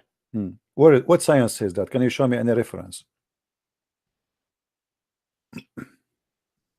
No, I don't have a reference to. So how you know that this is what the science says? I mean, this is not smart, because the sperm will not transform to be a dead blood. Congealed blood is dead blood, and dead blood is dead blood. That's it. Doesn't grow, doesn't do anything, is dead. No, there's other reasons. This is just one of them, which I point out. Obviously, I don't know full details about this, but there's many reasons why the Quran is miraculous. Oh, but you are the one who chose this one for me. Remember, it's not me who chose it for you. So yeah, that's fine. I can choose a different. So yeah, I mean, so do you agree now? This one is a lie, is not true? No, I need to do more research on it. Okay, but hold on. Forget about the sperm transform into a congealed blood, which is very funny. Then it says that the clot became a lump, and then the lump became bones, and then we closed the bones with the flesh. So do you think really that Allah, He made you as bones, and then at the end He clothed you with the flesh? Do you agree with that? It was the process how it was. So it was a lump, then bones, and then there was one moment. If you want to ask like for help or to call a friend, it's okay.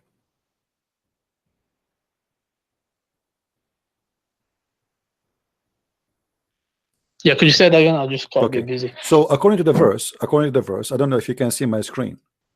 Allah, He made you like this, and then at the end He cover you with the flesh. Do you agree with that? Yeah, I agree with that. Yeah. So the way it was done, but I don't know too much detail about that, so I'd rather go to a different topic. Yeah, I don't know. I know, but you are the one who chose it. But I mean, this is very funny, because how He say that He made you bones, and then after that He clothes you with the flesh. What is the heart? Where is the? So now we are just bones. So you Muslims, you copy paste. They told you that the embryology in the Quran is amazing, etc. It's just the most silly, stupid thing ever. Okay, I will give you a chance to change the topic. Give me something else. Forget about this one. So this one looked like it is Allah was wrong, and Allah cannot be God. Now, give me something else. The preservation of the Quran. Preservation of the Quran. That's wonderful. How the Quran was preserved? So the way the Quran preserved, or for generations, mass transmission. So the Quran came down in mass transmission, and normally you would expect mass transmission to there should be an error in it, but because it came from Allah, there's no error in the Quran. We only have one book. We just showed you an error. What are you talking about? Didn't we just show you in the same verse? There's at least five. That's according to your according to your opinion. To me. You are the one who said to me miraculous and science, and we go there. This is error. Same time, the Quran was collected by Muslims, correct? Pardon? The Quran was collected by Muslims. Is that correct? So yeah, it was collected by the Sahaba as a companions. Okay. What is the Quran of the Sahaba? The Uthmanis. What is the Quran? What is the Quran of Uthman? Do you have it? It's verbally. What do you call it? It was memorized. So how you say we collected, but it's verbally memorized? What kind of collection? This collection? Why you don't have a book? You don't have It's manuscript. collected as well. So it's even if there wasn't, for example, just for argument's sake, if you said there's no book, you still what do you call it, preserved verbally. Okay, how it's preserved verbally? I want you to give me the verses of stoning to death. Pardon? I want you to give me a verse, the one which Muhammad he received from Allah to stone women to death for adultery. Do you have it? Stone women to death. I'm not sure. Well, I'm not sure what you mean. don't you Muslims agree that if a man or woman they commit adultery and they are married, they have to be stoned to death? Yes. Yeah, that's right. Okay, this is a verse in the Quran. It was in the Quran. Where we can find it in the Quran?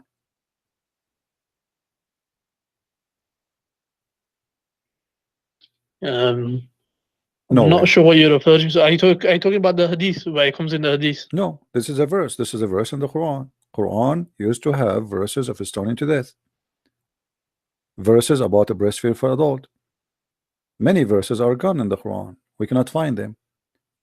And as you see, they must have been abrogated. The certain verses they've been abrogated. How you abrogate the verse by deleting the verse from the Quran? You told me you reserve it because there's verses in the Quran, they are abrogated, but they are in the Quran still. Why you are and by the way, it's not abrogated because stoning to death is a practice of Muslims today. It's not abrogated.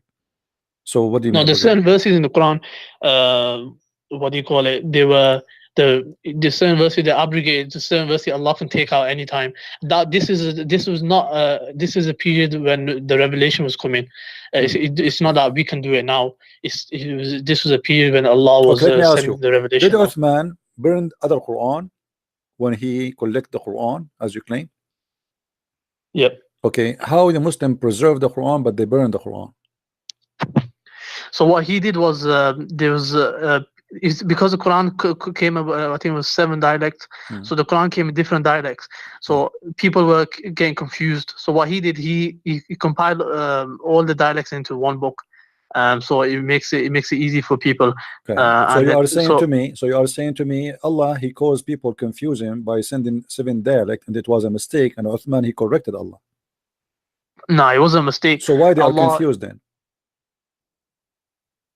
Because they were getting confused because some people were, because the new Muslims that are coming into Islam, they weren't learned enough. So now this is a process. With the new Quran, of Uthman, when you say he put the 7 dialect together, what does that mean? I mean, what does that mean? He wrote the same verse 7 times? No. Nah. So what does that mean? So the way you wrote the verse, you could read it in different ways. So the Zabar Zair Pesh, you could read it in different ways. Okay, let me ask you, what is the first chapter Muhammad he received as a prophet? The first verse or chapter? The chapter or verse is the same. The verse was Surah what do you call it now? Surah Alaq. Okay, is that now the first verse in the Quran? Yeah, that was the first verse. Okay, but now is it in the first verse in the Quran? The order, the Prophet told the companion to order it in a different way. Can you show me the reference that he ordered them to do so? Let me just check. I will give you 20 years. Nonetheless, while I'm finding it, nonetheless, he was a companion of the Prophet, so he had authority to compile it. And he have authority to alter the Quran. That's wonderful, guys. If he is a companion of Muhammad, if you are a friend of Muhammad, you have authority to change the Quran. That's wonderful. No, he was told by the Prophet. Okay, even if the Prophet, who is the Prophet who have the authority to change the Quran of Allah? If Allah gave it to him in such a way, who is even Muhammad to change how Allah gave it to him? Allah inspired him to show me where Muhammad says that. This is a big fat lie, my friend. There's nowhere it says that. Says what? He was inspired by Allah. Everything he said to Uthman, change the way the Quran is made. The Quran actually in chapter 75 verse number 17, Allah said, Inna alayna jam'uhu wa Qur'anahu. It is for us to collect the Quran and to recite the Quran. It is not the duty of you Muslims. Whatever the Prophet says or does is revelation. My friend, show me where your Prophet said, write the Quran. The first chapter is Al-Fatiha. Show me. He won't say it like that, but he will say that. So you are saying to me that you Muslims, you fabricate your own Quran and you made it the way you wish. No, the order of the Quran has been told by the Prophet to do Show it, and me. the Prophet was inspired by I Allah. challenge you to show me where he said that. Okay, 1 minute. Okay. Give me a 10 couple of hours. minutes. 10 hours. Give you until next year.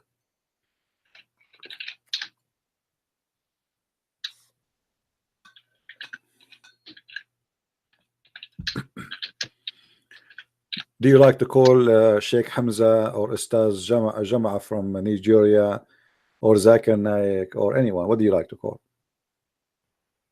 Call Zakir Naik if you want. Zakir Naik, you have an answer for everything. Mhm.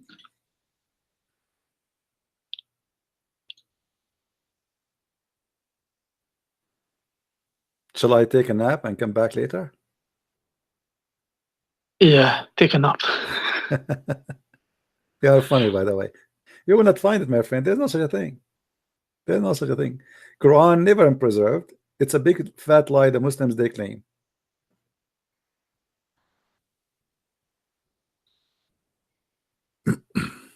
No, it's definitely preserved.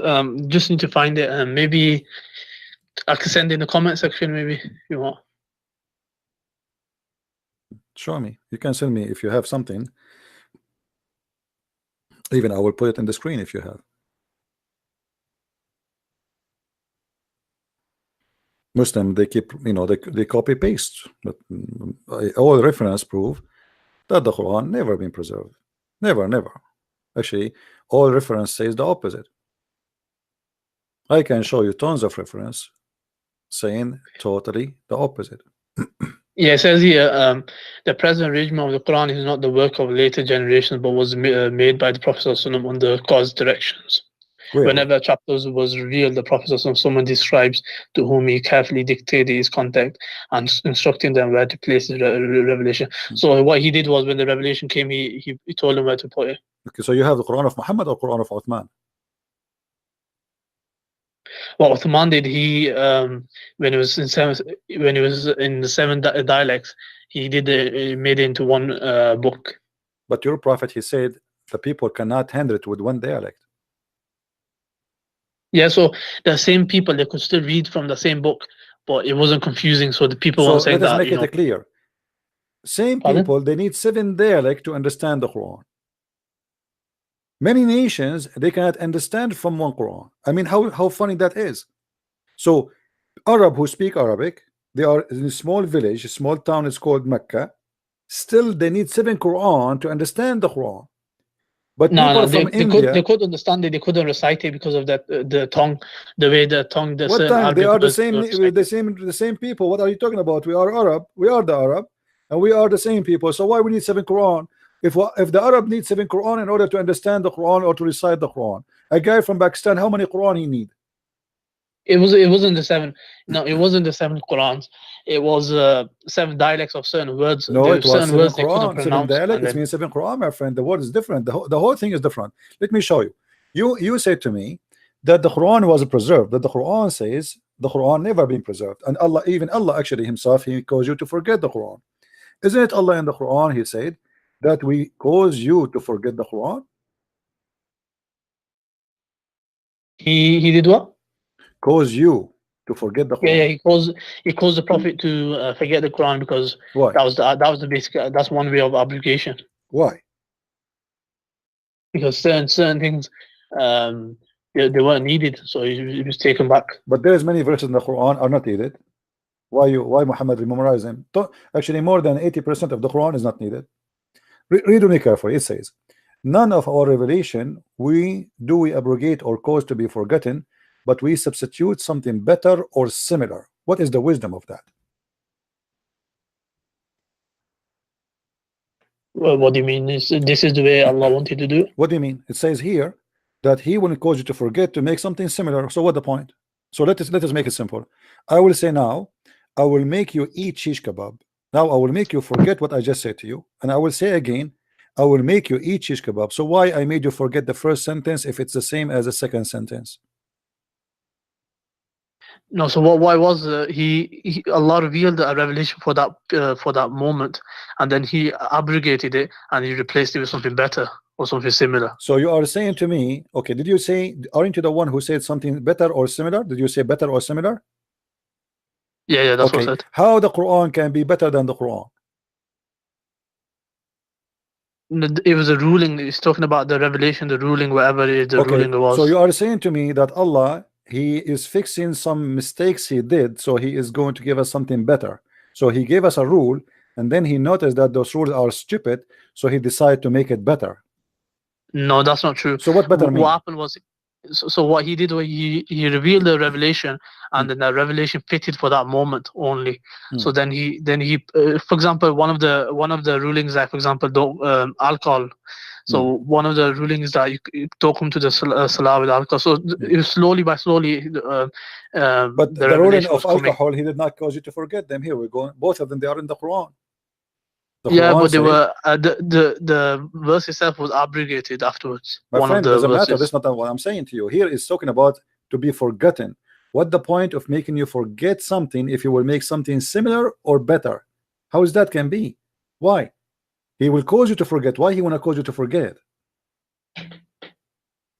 No, what I'm saying is that is a ruling. It's a ruling for that time and period. That's not the question. Here we go. The Quran, as an example, there's verses that praise the alcohol, saying it's a miracle of Allah, and there's verses saying that don't pray when you are drunk, and there's verses saying don't drink at all. Correct? Yeah. Okay. See, three of them in the Quran. Allah did not make us forget them. Allah did not delete them, but they are abrogated. One abrogating the other one, no problem. But here he's saying, any verses we caused you to be forgotten. What is the purpose to make you forget the word of Allah if Allah he promised you to preserve the word of Allah? Doesn't matter if it's going to be valid or not anymore. There's more than 80% of the Quran is not valid no more. So why you want to make us forget the Quran, the verses? You have to point to an example where this the way you're saying it took place. I'm saying it was a situation where he revealed it and it was no longer applicable. So then No problem, Allah my could friend. take it back. I just showed you example. There's verses until now in the Quran, and they are not to be practiced. As an example, Yeah, but to be peaceful. it's Allah's choice. If Allah chooses to do this, either way, He could do it whatever way. So the He Quran, can no, the do Quran, that. He could do the this. Quran saying that Allah He made you forget the Quran, which means the Quran no way is preserved, because according to Islam itself, according to Quran, Allah Himself caused the Quran not to be preserved by making you forgetting the Quran. So now, according to this verse, there's many verses was in the Quran. Now you cannot remember it, correct? No, they weren't supposed to be the final revelation. So whatever Allah made forget, that it wasn't meant to be for the final revelation. So the final. It doesn't matter. When It doesn't matter, completed. my friend. There's verses Allah caused you to forget. Is that true or not? Either you say yes or you say no. No, He didn't cause me. He didn't cause me to forget. Who caused who then? He caused the Prophet to forget. So, and you get your Quran from who? Yeah, the Prophet. Okay, so the Quran forget, you forget it too.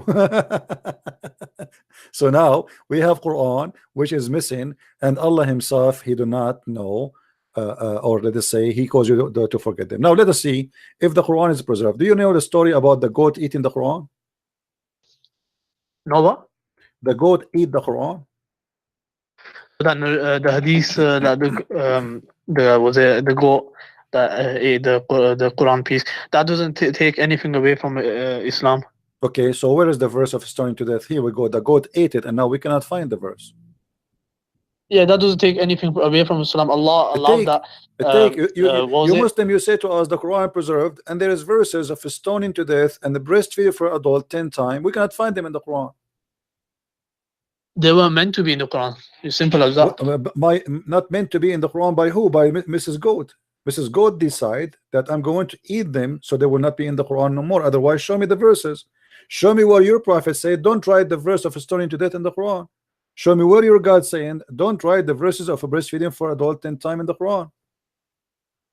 Allah's all knowledgeable and He's all wise. So if He allowed that to happen, so maybe Allah is the one who sent the goat to eat the Quran, so those verses will disappear. What do you think?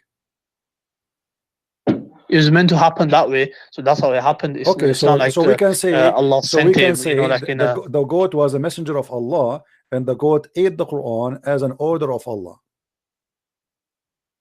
No, there's no proof for that. So Well, that's just okay. you're Isn't making stuff everything up. in Islam is based by the will of Allah?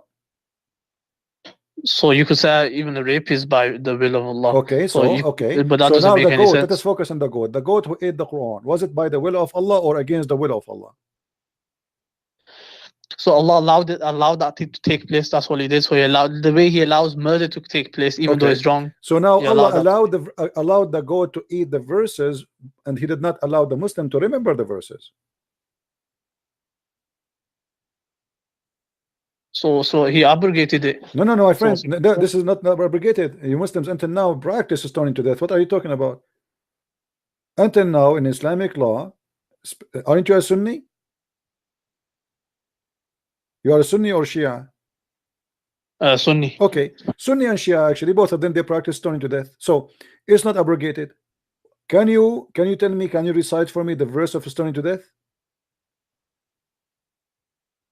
Don't know that. Okay, so the goat ate the Quran. Did the goat eat you too? You Muslim, you say that the Quran is preserved in our heart, and now you practice stoning to death, but you don't have the law which is saying to you practice it to death, practice the stoning. So now I was show me another book that's been preserved by millions, has been memorized, the whole book, by millions of people. Show me another book. What book? Show me another religious textbook where it's been memorized by My millions friend, of people. the Jews, the Christians, my mother, she memorized the whole Bible by heart from cover to cover. I said million of people. No problem, but you know that you Muslims, you learn that from the Aramaic. The Aramaic, they sing the Bible singing. They sing it, all of it. They sing it. The whole Bible is a song.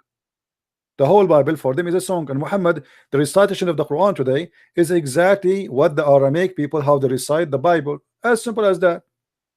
Now, the Quran is such a miracle. You can make a person cry. The Quran which is preserved. Do you see in front of you in the hadith it says that Allah, He sent order as a verse of a breast feeding for adult? Do you see it?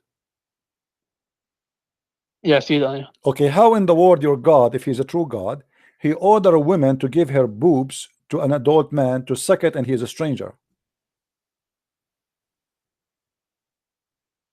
What are you talking about now? The breast feeding for adult. How your God is a true God, yet He order a woman to give her breast to a stranger, which is a man who is not her from her family, he is not her husband, to suck her nipples 10 times in different 10 days until he is satisfied. What kind of God? This God who preserved your book. This scholar said that this refers to the milk going in a bottle instead of my friend, it's an adult man. It's an adult man. What milk in the bottle? What it says suckle. Do you know what suckle? Arda'i. Arda'i is not a drinking. So suckle him. And this woman, she don't even have milk. She is not that young. In order to have milk, you have to have babies. You have to be a woman, she deliver a child. Women, they don't have milk. Anytime you squeeze their nipples, they have milk there. They are not a refrigerator who you open it and there's a bottle of milk and you drink from it. It says suckle him. He didn't say give him your milk. Suckle him. It doesn't matter what suckle. Suckle your nipples. Yes. Firstly, there's no what do you call it? Firstly, I've been told that this is supposed to go in a bottle, and there's no. My friend, this is a lie. This is a lie. There's nothing sexual I about challenge you to show me one person, one scholar. He said this is about suckling in a bottle. This is what the Muslims they try to say today because this is shameful. The scholar, I can show you a link where. My friend, show me the scholar, and I will get them busted in a second because your prophet explained it. Yeah, I can show you. What do you call it? Let me show you too. Let me show you. They are lying to you. I can show you the explanation of the. No, they cannot explain it. They are liars. If you want me, show me a scholar. Show me a scholar, not a link written by some idiot. Scholar means someone like At-Tabari, Al-Qurtubi, Al-Jalalain, Ibn Kathir. Show me, no problem. Show me a scholar. I'm not talking about okay, so those are not scholar. Anyone who wrote those articles these days is just to avoid the scandal of Islam. They are not a scholar. They are scumbag. So if you want to show me a scholar, name a scholar. A scholar is a scholar. Those who they are exist long time ago, and all the Muslims agree with them for centuries. Suddenly nobody want to read their books.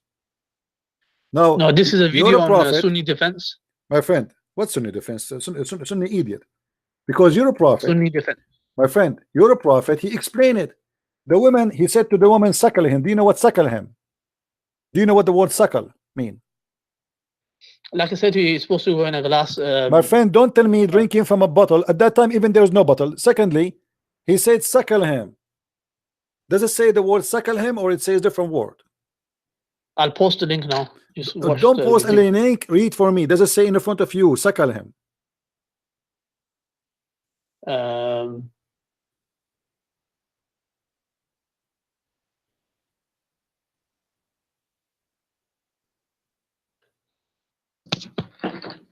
Yeah, so it says suckle, yeah. Okay, suckle is not drinking from the bowl. In different hadith, your prophet, he said breastfeed him. Does it say that? Says what? Breastfeed him.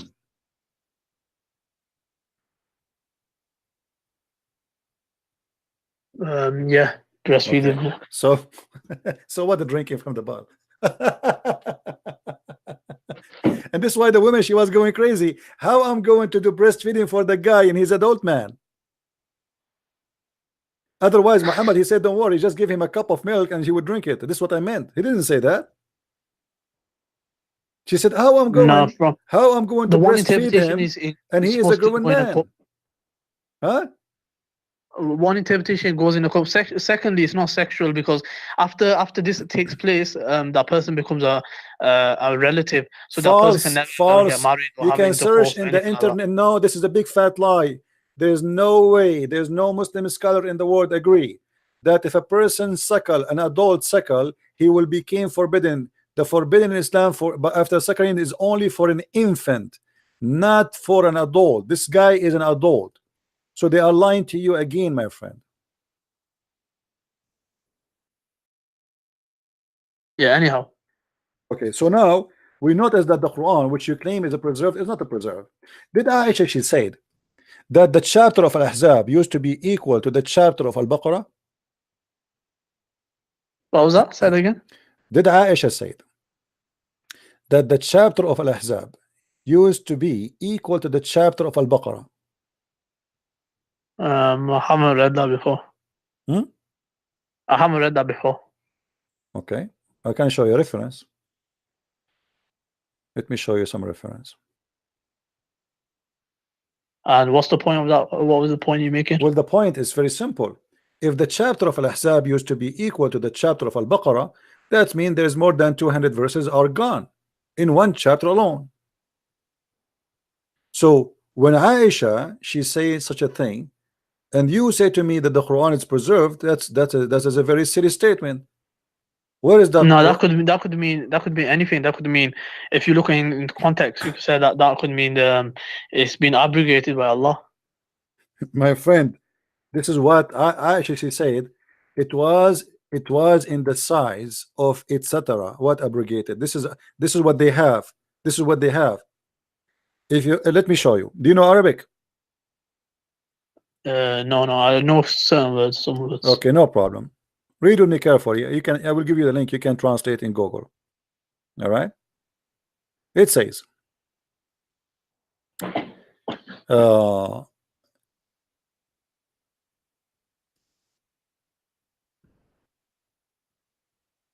قال لي ابن أبي كعب, etc. I asked him, what is the numbers of the verses in Al-Ahzab? He said 27 verses or 37 verses. And he said, and if it was equal to Al-Baqarah, it was equal to Al-Baqarah, and we used to read for it in the verses of stoning to death. I said, and what is the verses of the stoning? He said, إذا زنى الشيخ والشيخة فرجموهما, etc. Then we go down. Let us see what Aisha, she said.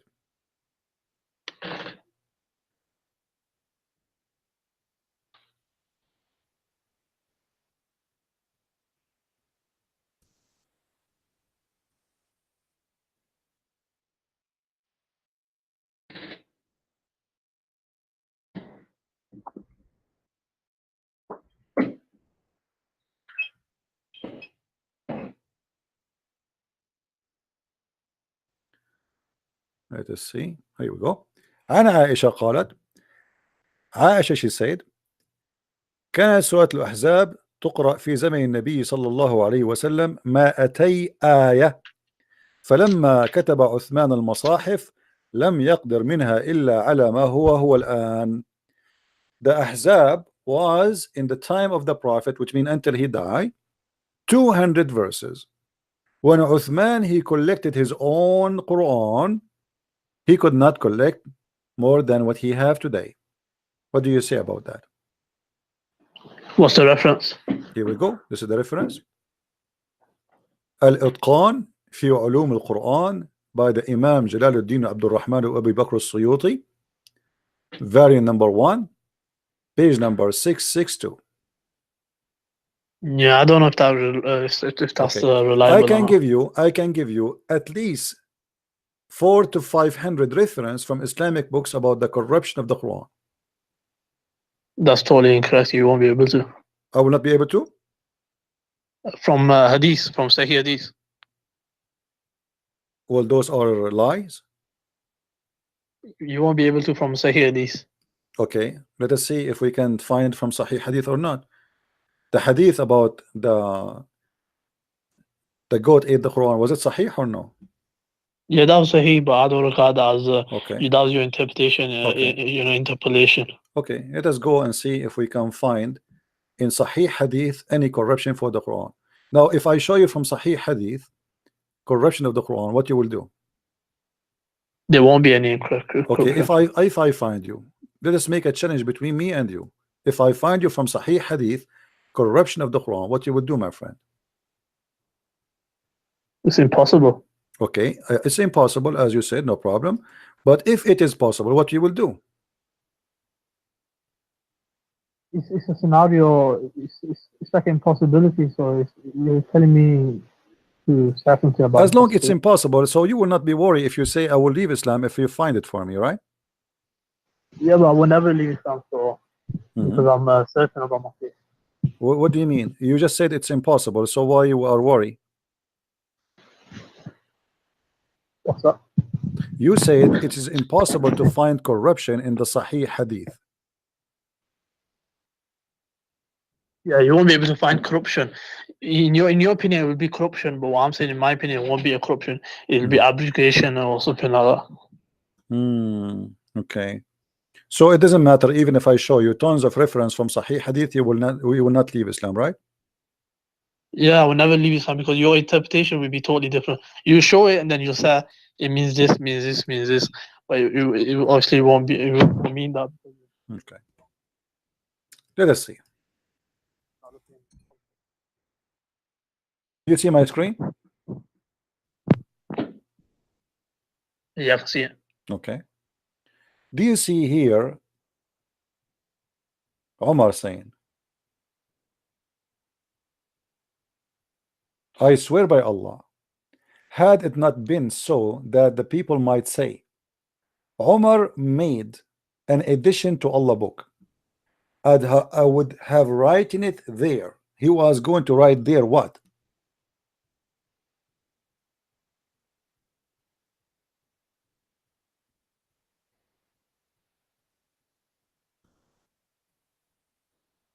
So who says?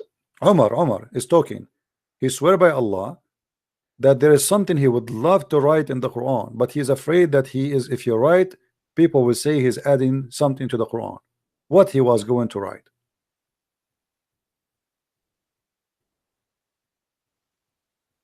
You just read from the start. I want to see what's the context.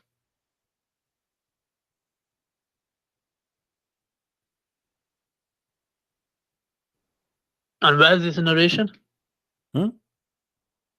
I said, where is this narration? This narration is a Sahih. This is a Sahih Hadith. He's talking about the verses of stoning to death. So Umar, Allah sent the Prophet with the truth, and the verse of stoning was included. We read and memorized it. The messenger had people stoned to death, and we have done it also since his death. I am afraid the people might say, with the passage of time, we do not find the verse of stoning in the book of Allah, and thus destroy by abandoning a duty which Allah has received. duty, the stoning is a duty laid by Allah for married men. So yeah, you can go down a bit.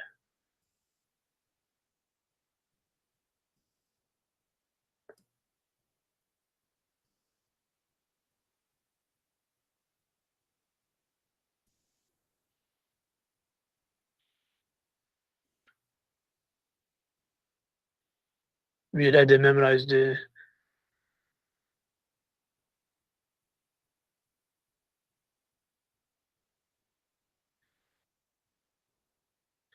So here the verse was abrogated, but the ruling. So yeah. So what's the problem with this? The problem is not, it is not there. Omar himself, the caliphate, he said this is there's a problem here. Don't you see? He's saying this is a verse we receive it from Allah Messenger, and he did not say to us take it off. But now he's afraid if he is going to add, because Uthman is the one who wrote the Quran. He's afraid if he add it, people will say he is adding it. So now Uthman, he made a mistake. He did not add the verse. Uthman is the one who collect the Quran. Umar now is saying we have a problem. I'm afraid that people will say, oh, the verses of stoning to death is not in the Quran. Why it's in the Quran? And he want to add how do you know this was the time of Uthman radiallahu anhu? This is not in the time of Uthman. Uthman is the one who correct the Uthman is already, he made the Quran. Umar is complaining that the verses of stoning to death is missing, and he would love to add it. If he's a prophet saying, you see, he did not say the prophet said take it off. He did not say the prophet told us not to add it. He did not say the prophet said to him do it this way. He said I would love to add it. I swear by Allah, had not it been to so that people might say, this is the only concern he have, that people might say Omar made an addition to Allah book, I would have written it there. So yeah, so he's basically highlighting the importance of the ruling, because maybe people are neglecting it, like as he says. He is highlighting the verse which is missing. The ruling he knew, the people they knew the ruling. What is missing is the verse. He says here they were neglecting it, or they were. What is missing, my friend? What he want to write, the ruling or the verse? He want to write the verse in the Quran. The ruling is known. Yeah, it says here, I am afraid the people might say with the passage of time that we do not find the verse. So he was worried about that people will say, look, there's such a big ruling about stoning and it's not in the Quran. So that's the reason he was as you can see in the narration, he was worried about it. But obviously he's just highlighting the importance of it. Yeah, so it's missing. And your prophet never said don't try it. It's abrogated, that's what it was. It's not abrogated, he's practicing it. What's wrong with you? The Muslim, they practice the stoning to death until now. Stop saying abrogated. The verse was taken, but the ruling remained, so the ruling stayed behind. My friend, how you take, what is the wisdom of taking the verse but you keep the ruling? How crazy is that? Imagine we have the law, the law stay, but we delete the law. I mean, this is crazy. If as long the ruling, as long the ruling coming from where, my friend? The ruling coming from where? From the verse, correct? The ruling can come from the Quran or Hadith. Okay, no, come from the verse itself. Allah, he gave ruling, correct? It's a verse. It was a verse. Okay, gave it so verse, the verse is the ruling. How you delete the verse? What is the wisdom of deleting the verse? And the ruling is to follow. There's no wisdom. You can't say there's no wisdom. Tell me the wisdom. Tell me wisdom. Okay, I say to you, you cannot drive when the light is red, and then you say to me, okay, we want to follow this law, but we don't want the law to be written there. Why? What is the wisdom? It's Allah's choice. You can take the. It is not Allah's choice. It's the God choice. The God ate the Quran, my friend. Stop saying to me Allah's choice. Show me where Allah he said don't try the verse of the stoning. Give me a reference. What? Give me a reference where Allah he said to you don't try the verse of the stoning. Show me. Don't try. What? Say that again. I didn't hear you properly. I am saying show me where Allah he said to you don't try this verse on the Quran. It's obviously it's not in the Quran, so it's abrogated. So it's just common sense. Where it says abrogated? It's not in the Quran, so it's obviously abrogated. Where it says abrogated in the Hadith? Show me. It's you put 2 and 2 together, so it's abrogated. Where 2 and 2 are together? Where? Show me. What do you mean? So Allah said in the you Quran, He Muslims, you abrogates fabricate. You know what? verses. This abrogating story anyway. It's silly for me because your Quran anyway. It's a corrupt. I cannot prove to you that the Quran is corrupt because the Quran itself is a corrupt. You cannot corrupt the corrupted twice. Now let me ask you. What make you? I asked you from the beginning. What make you believe the Quran to be the book of Allah? You said the miraculous, and then you failed to give me the miraculous one after one. It became a lie and funny and fiction. I repeat the same question for you. Give me one thing you are very sure from to make the Quran look really powerful and prove to me that it's coming from God. Can you do that? There's plenty of things. There's predictions of the future as well. What? Like what? Predictions of the future. Like what? So Allah said about there's a war that was going to happen. Allah said it'll happen in a certain time. What Allah war? said Where? exactly. Where he said? Where? What is that? 1 minute. Let me just pull it out.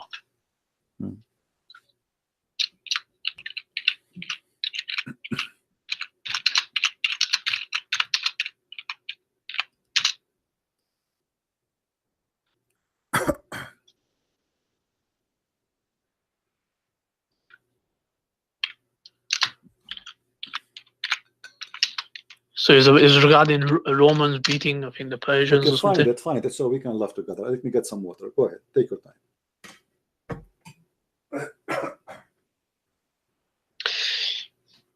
So yeah, I found it.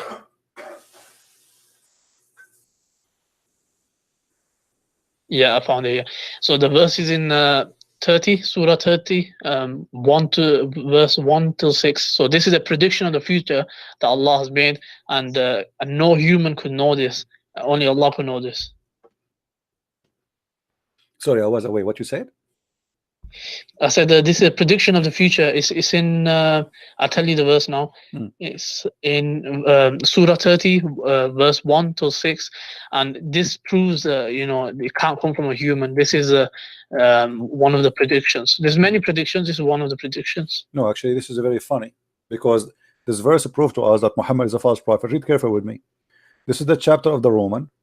Okay, it says Alif Lam Mim, and if you ask what Alif Lam Mim, you do not know. The Roman are vanquished in the near land, and they, after being vanquished, shall overcome within a few years. In Arabic, it says Bid'u Sinin, which means between 3 to 9. But the Roman, they've been destroyed, as let us say, they lost the war in 614. The Persian, they took over Jerusalem, and the war with the Roman took very, very long before they got their land back and they have vanquished, or let's say they became victorious against the Persian.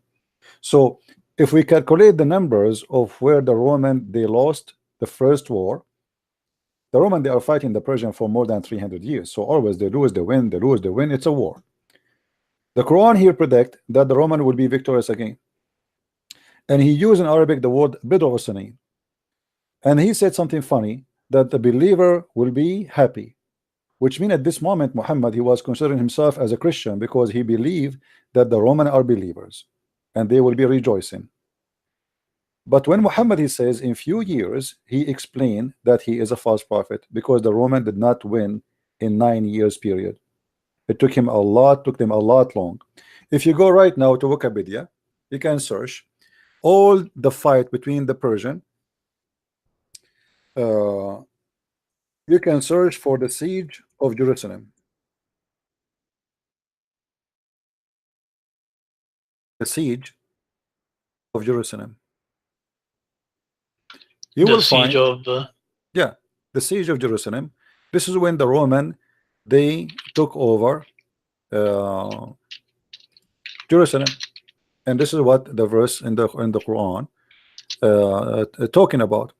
So when your prophet he claimed that the Roman they will be victorious in a few years, simply he get himself busted because he mentioned. No, he got it right. You were right. It was no, my friend, because he used the word Buddha. Do you know what Buddha mean? Yeah, so it was 3 to 9 years. So he and okay, so how long it took the Roman to take back their land? But no, he was talking about the defeat of the Persian Empire. My friend, no problem. He's talking about the defeat of, exactly. He was talking about the defeat of the Persian Empire. That's wonderful. Now, how long it took the Roman after they lost Jerusalem to defeat the Persian Empire? Yeah, it says here in 1615 AD, the person in charge in Persia attacked Byzantine and controlled the Syria, Palestine, and North Africa. And he ransacked the Jerusalem, set fire to the Holy Sepulchre, and destroyed numerous cities. When the Roman, they were able to take back their city, and the victorious final battle with the Persian. Yeah, this was 615 AD. 1615 is the last fight between the Roman and the Persian. I'm not sure if that's the last fight, but what I'm saying, this was when they got control of Syria, Palestine, and North Africa. No, my friend, who is the one take control? Who is the one take control? Who is the one take control? The person who was called Khusru Parvis. No, who is the one who took control? Is the Roman or the Persian?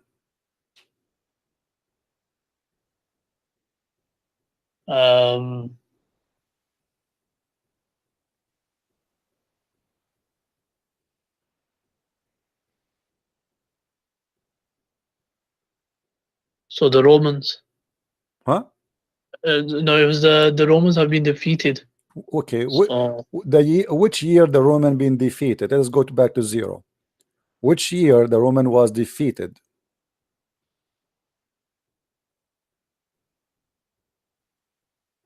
it was a 624 AD. By who?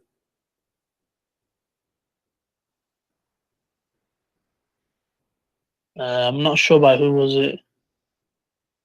Okay. Is it okay if we go and read the interpretation for you? By who? By your scholars. Yeah, it depends which scholars. Which scholar you like? Which one is your favorite? We have all colors. Tafsir ibn Kathir, you can go on there. Ibn Kathir, that's wonderful. Here we go. You like Ibn Kathir? We go to Ibn Kathir. So we go to chapter 30, Ibn Kathir.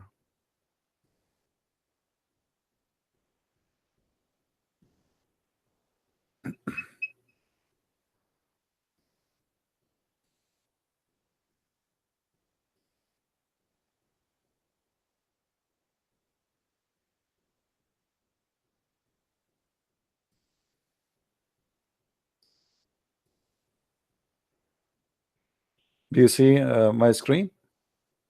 Yeah. Okay.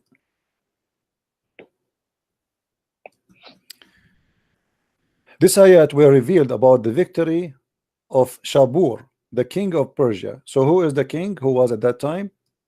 Shabur, the king of Persia, over Asham, the great Syria. Do you see it? Yeah. Okay. And then he says, at that time, the one who was the king of the Roman is Hercules, the emperor of the Roman. Do you see it?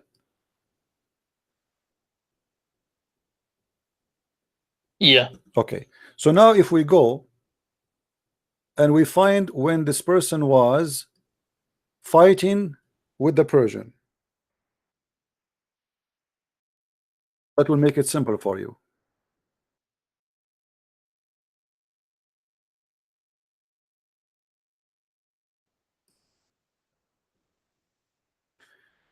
If we go right now, it says that this king, during his time, the war, it was between the 602 and 628. Do you see it? Yeah. Okay. Which year those people they took the land of or let's say Jerusalem?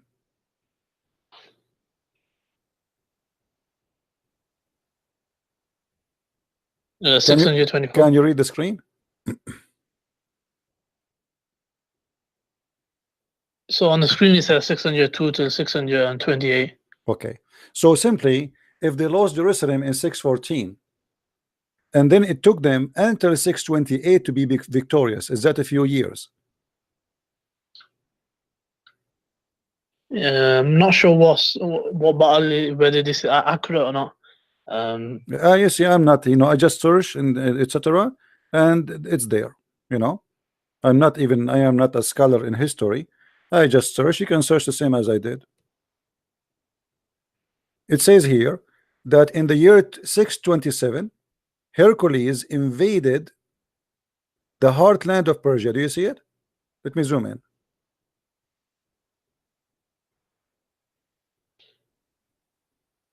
Do you see it?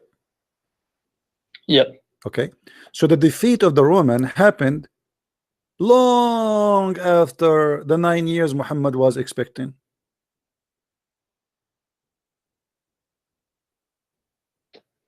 Nah, from my knowledge, it wasn't. It happened in What do you 9 mean? years. What do you mean It was from your within- knowledge? What do you mean from your knowledge? From what I learned. See, here we go. So you Muslims, this is the problem. You Muslim, you don't go and study and investigate. Here we go, the internet in front of you. I'm not making things up. You can go and search and check it out, and you will see what happened. And then you will see it says all this. This is history. This is not a Christian. This is not Jewish. This is not Hindus. A historian, they wrote everything there, and you will find exactly what happened. So based on the history, the last date of victory of the Persian was in the year 627. As simple as that. Actually 628. 627 he invade, the war finished, and the Persian, they surrender. They don't want to have war no more. They accepted the conditions of the Roman in the year 628.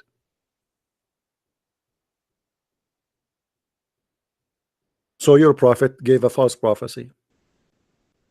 No, it wasn't a false prophecy. It is a false prophecy. Here we go, the reference in front of us. Yeah, like I said, I'll look into it more. Okay. You're like okay, a my biased friend. Okay, source, my so- friend. Hold on. Let me show you. As long you are the one talking about the Roman. Okay. The Roman.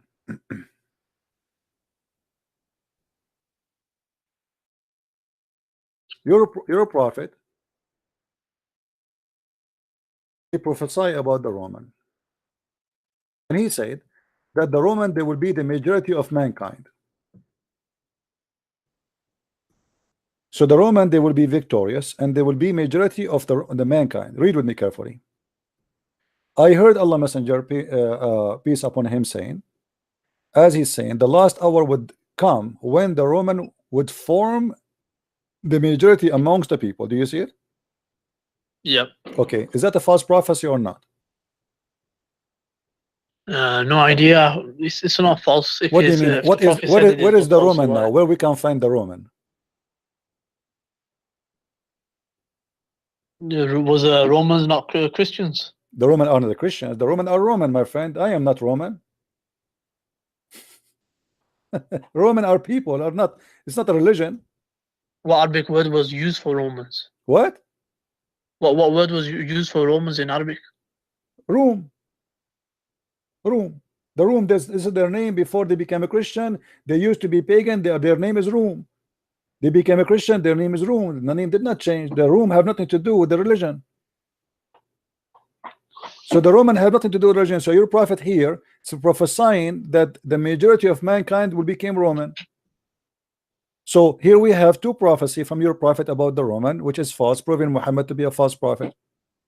What's the description of Romans? That's the main My point. friend, So the description what of the do you Roman define is as the Roman. The Roman is the Roman. What description of the Roman? This is the description. They are Roman. They are No, the how do Roman. you define Romans? Huh? The Roman are the Roman. The Rome. Now we don't know who is the Roman. Suddenly now you do not know who is the Roman. You are the one who told me he prophesied about the Roman. Suddenly now you do not know who is the Roman. Yeah, but he is talking about the last hour. My friend, okay, tell me who are the majority of mankind now, which we can consider Roman. He's talking about the last hour. My friend, yes, last hour. He said the Qiyamah. last hour will not come until the Roman became the majority of mankind. If we say the Roman or the Italian, Italy is a small country. Egypt have bigger population from Rome right now. So how we can say the Roman, they will become the majority of mankind? It depends what he's referring to when it says Romans. Okay, you tell me what he's referring to. Here we go. He said the Roman. He did not say the Christians. When you say Roman, no idea. when you say Roman, no, you have an idea. You are the one who said to me, you're a prophet. He said the room. Now suddenly we do not know what the room. Isn't it the Quran? Is your book who said the room? The Rome is the Roman, is the one who have empire, is called Rome.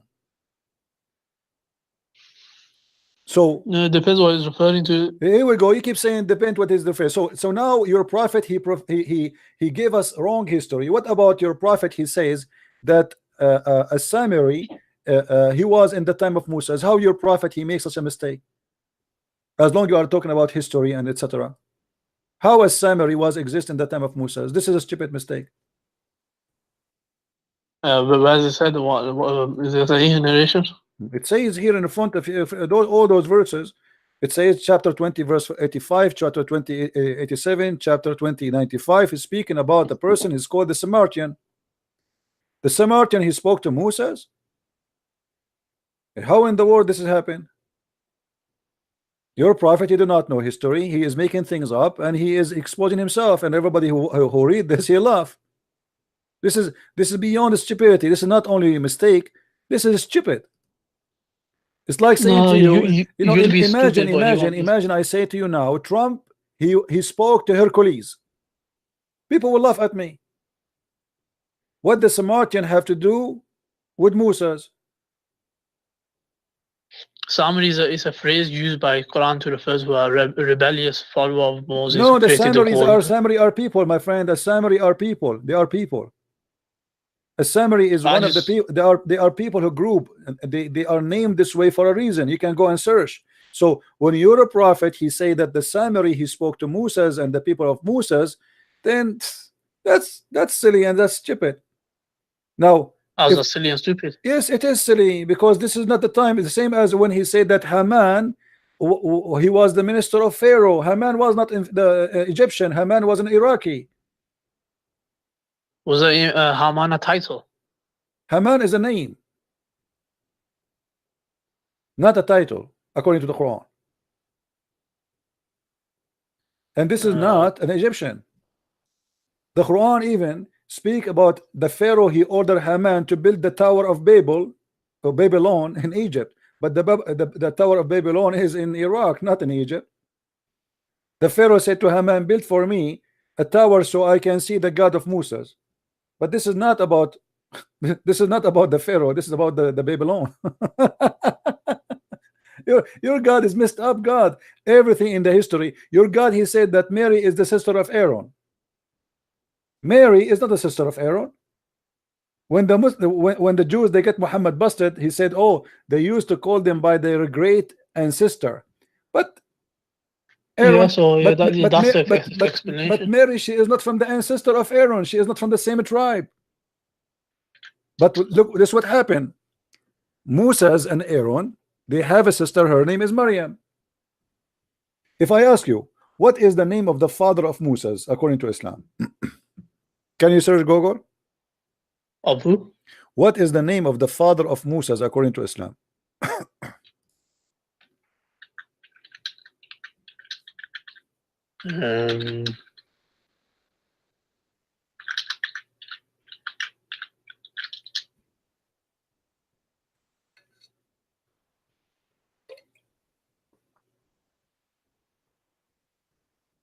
I'm not sure in Islam.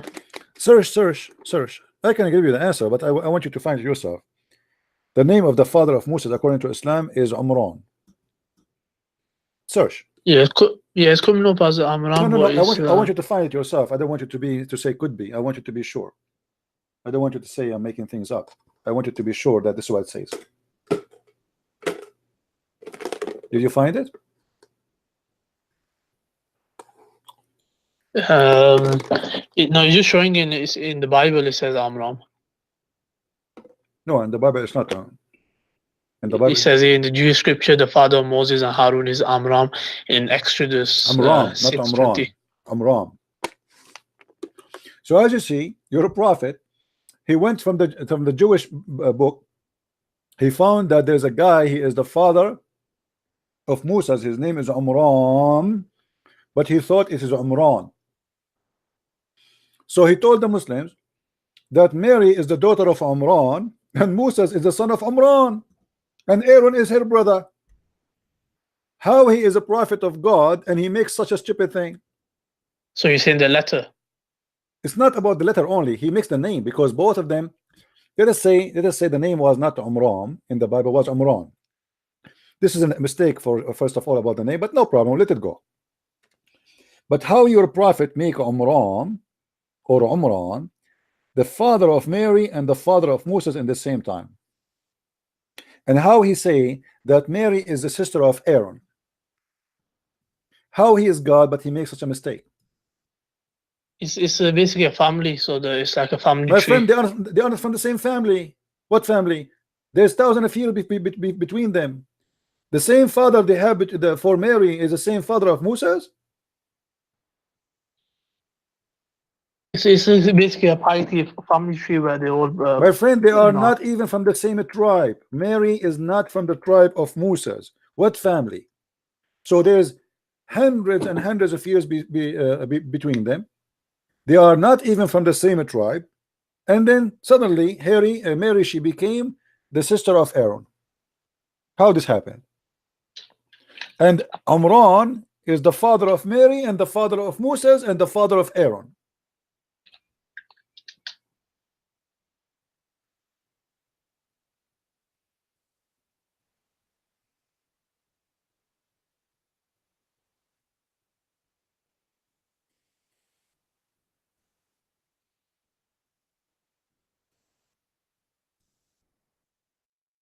Um,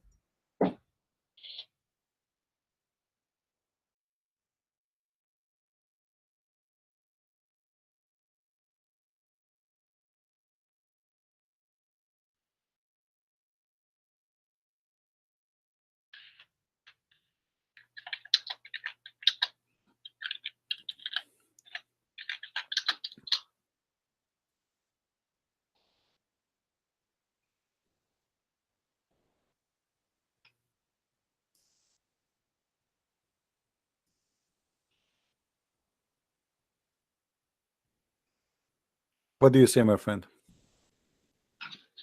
I don't really have knowledge on this to comment. Okay, let me show you some reference.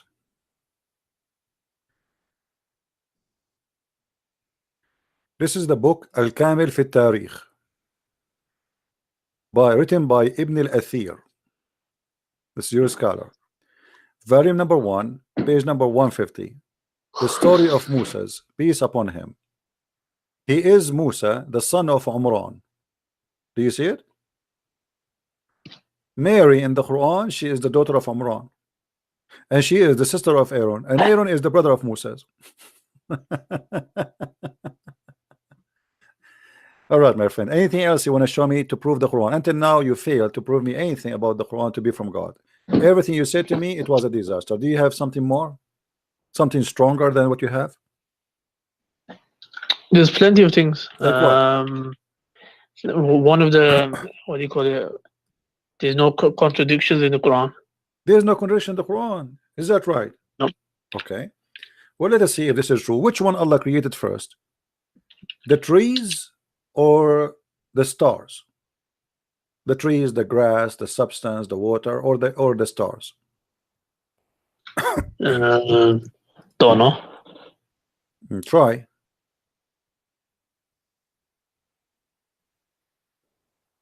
Don't know. Maybe stars. Maybe the stars. Okay.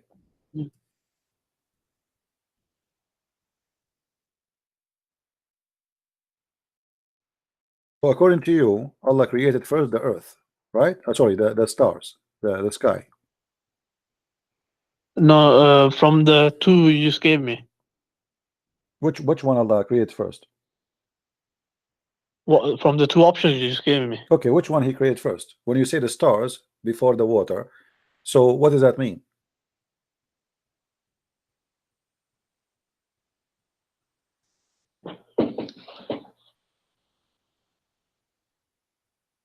No, I don't get your point. What do you mean? So the trees or the stars? Okay, which one? The first thing Allah He created first. In chapter The 2, first thing. I will help you. I will help you. In chapter 2, verse number 29, it says, "It is He who created for you that all in earth, and then He turned to the heaven, and He fashioned it as 7 heavens." So, based on this verse, what Allah created first? No, Allah created something else before that. Huh? Allah created something else before that. What is that? It's a difference of opinion between scholars. Some say it was a pen, some say it was water. We have Some say it Quran was now. We arsh. have Quran. There's anywhere in the Quran says Allah created first pen? No, and Okay. even in this verse, it doesn't say No created problem. But first. no, here it says, no, it says, it is he who created for you all that in earth. Then he turned to the heaven and he made them 7 heavens, correct? Yeah. Okay. So everything in the earth created, and then he worked in the heaven. Yes?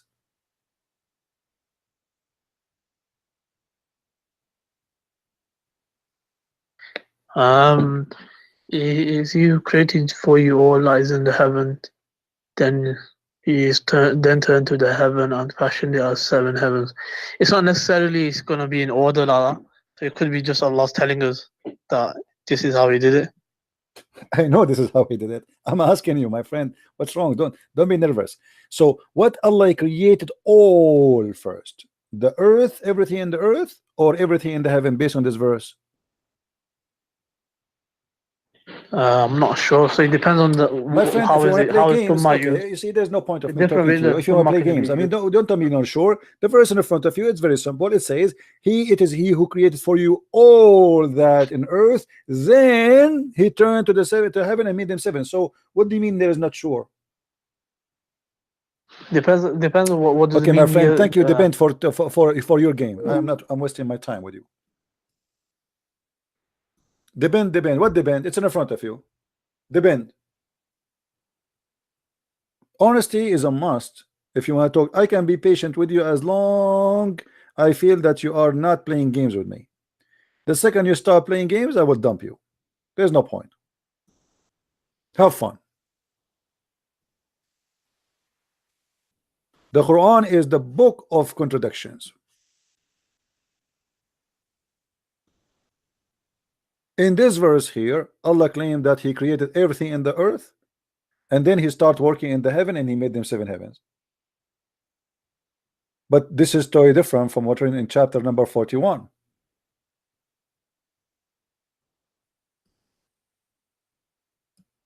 If we go there, we will find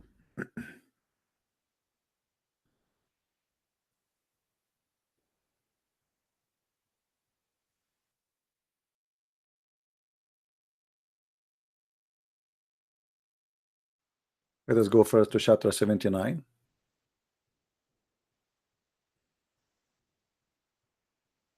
In chapter 79, verse number 28, it says,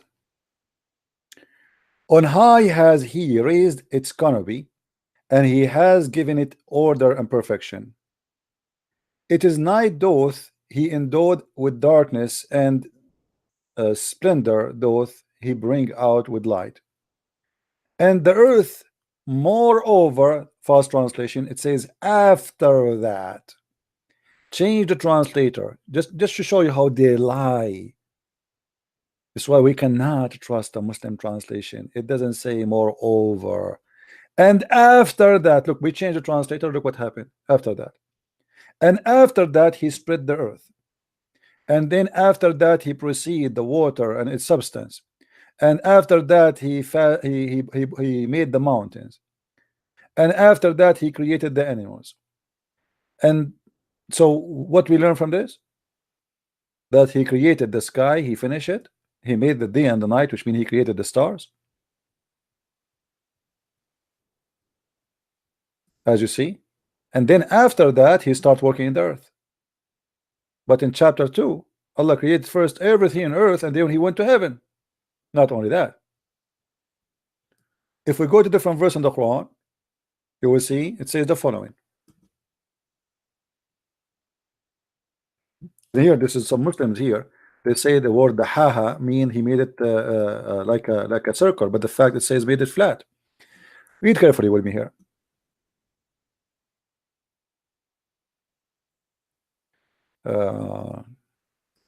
Let us go.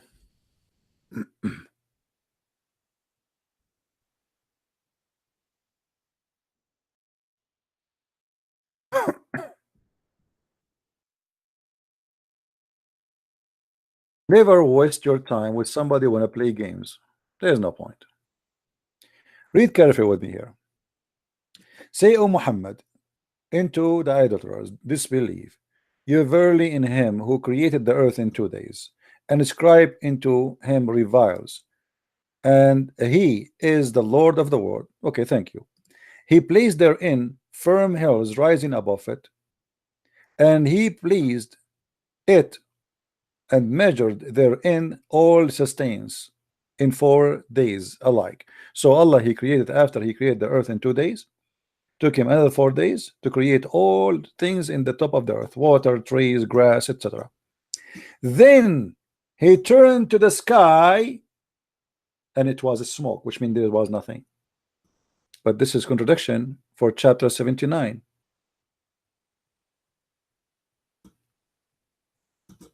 Then he ordained them in 7 heaven, and he made the lamps. So the lamps made after Allah, he made the substance, the trees, the grass, the water.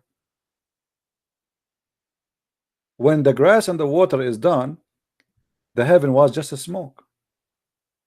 If we go to the other verse, no, the story was different.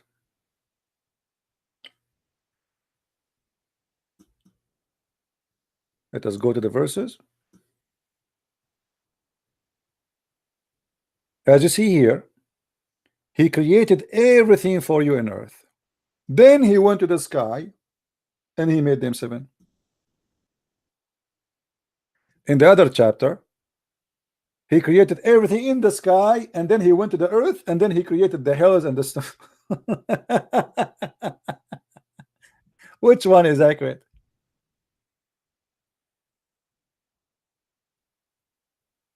Which one? The earth first, and finish in everything in the earth, including water, grass, trees, or the stars first. In chapter 41, the stars and the lamps was at the end. The grass, it was stage number 2. Allah created the earth in 2 days, and then 4 days he put all the measure of like the substance of the earth in 4 days, trees and water.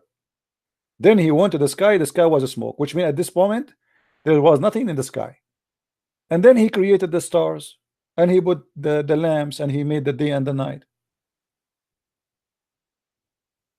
In chapter 2, Allah created everything in the earth, and then he went to the 7 heaven and he made them 7 heavens, or to the heaven and made them 7. In chapter 79, Allah finished first the sky, period, everything in it. Are you harder to create or the heaven to build? He raised it high, therefore, and ordered, and he made dark night, therefore, which means now he created the stars. And after that, he started working in the earth. And after that, he produced water and substance. And after that, he made the hills and the mountains. And after that, he created animals. 100% different order. So you said if the Quran is from not from Allah, actually the Quran itself says if this book is not from God, you will find a lot of contradiction in it. And as you see, we can find tons of contradiction. The Quran itself said if you find contradiction in the Quran, then this Quran is not from Allah, obviously. Do you see it? Chapter 4, verse number 82. So how this book can be the book of God?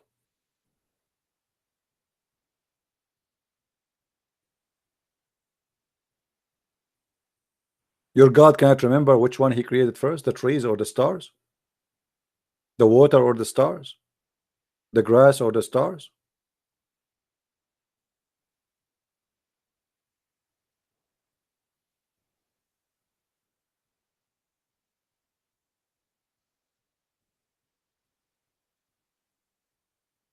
Do we have any Muslim?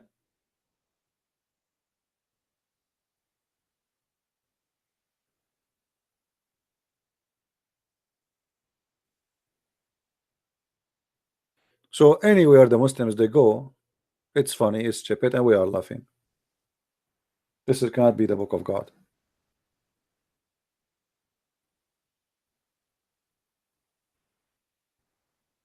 But you've been told, you've been lied to, and you believe with the lies.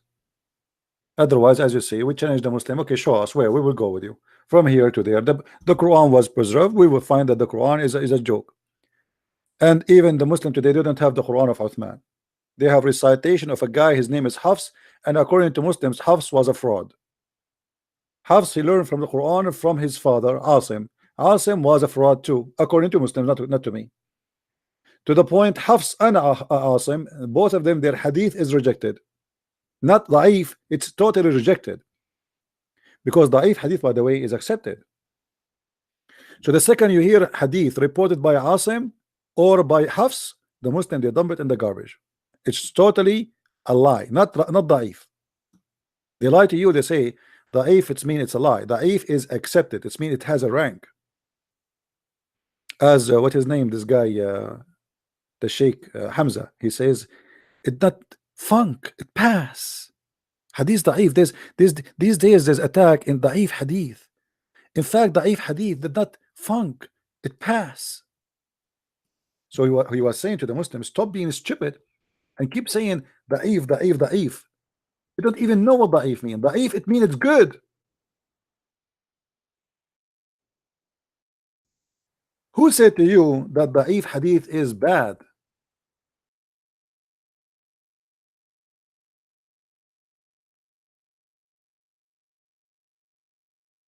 Who said that to you?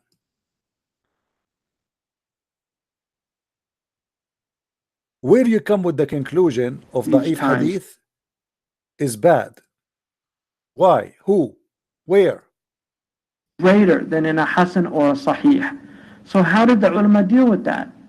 The ulama dealt with it by saying that for fada'il al-a'mal, those actions that are virtuous, you could use a weak hadith if it was a virtuous action and it didn't relate to a hukm. In Aqidah, the opinion of the Ash'ari and the Maturidi is the hadith has to be mutawatir.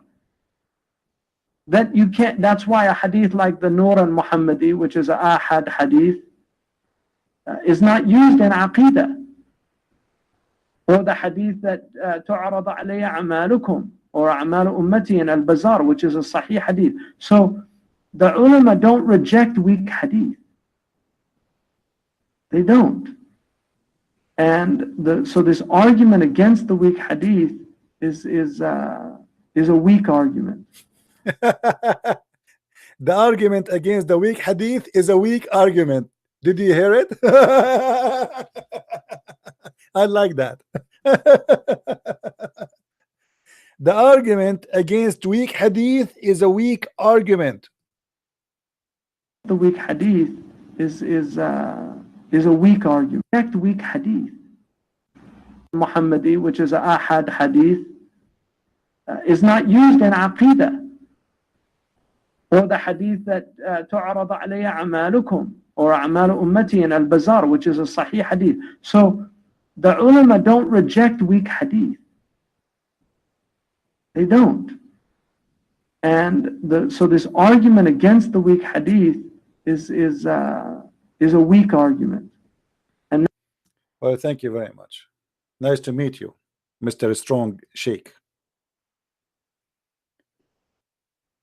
They keep lying to us. Anything we say to them, they say it's weak, it's weak, it's weak. Well, your religion is weak, your prophet is weak, your God is weak.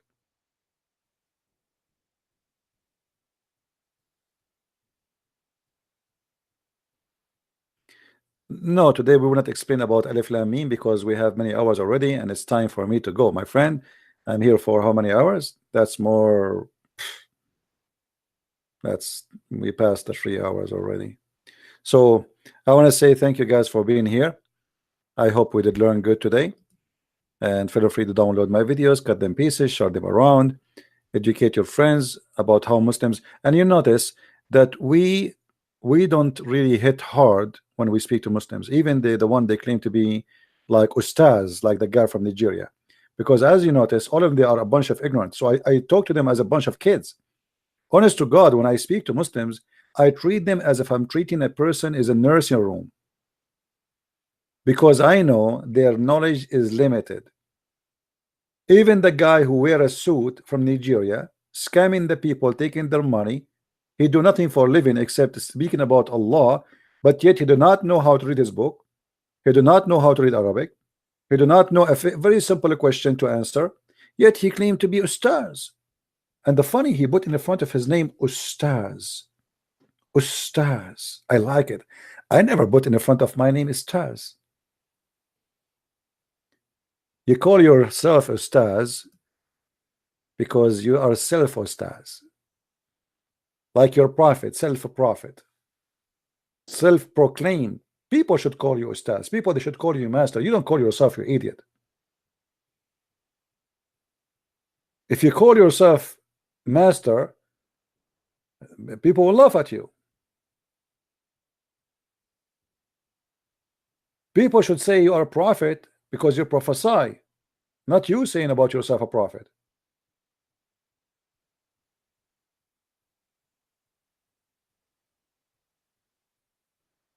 So the scam of Allah and the scam of the Muslims is not working, and we are here to get it busted. So I want to say thank you guys for being here. May the Lord bless you, and until we see you again in coming videos, we say Christ is Lord and Islam is false. If you like to read more about Islam, you can get my books from Amazon. You can just search in Amazon.com for Christian Prince, or Amazon Germany or France, or etc., and you will find the list of my books in many languages. And actually soon we will finish the book which is written in the Malay language, which people from Indonesia, they can understand and they can read. And I hope maybe in 10 days from now is going to be ready for publishing. Thank you very much. Christ is Lord and Islam is false. Getting busted every day here, and see you soon again. Bye-bye.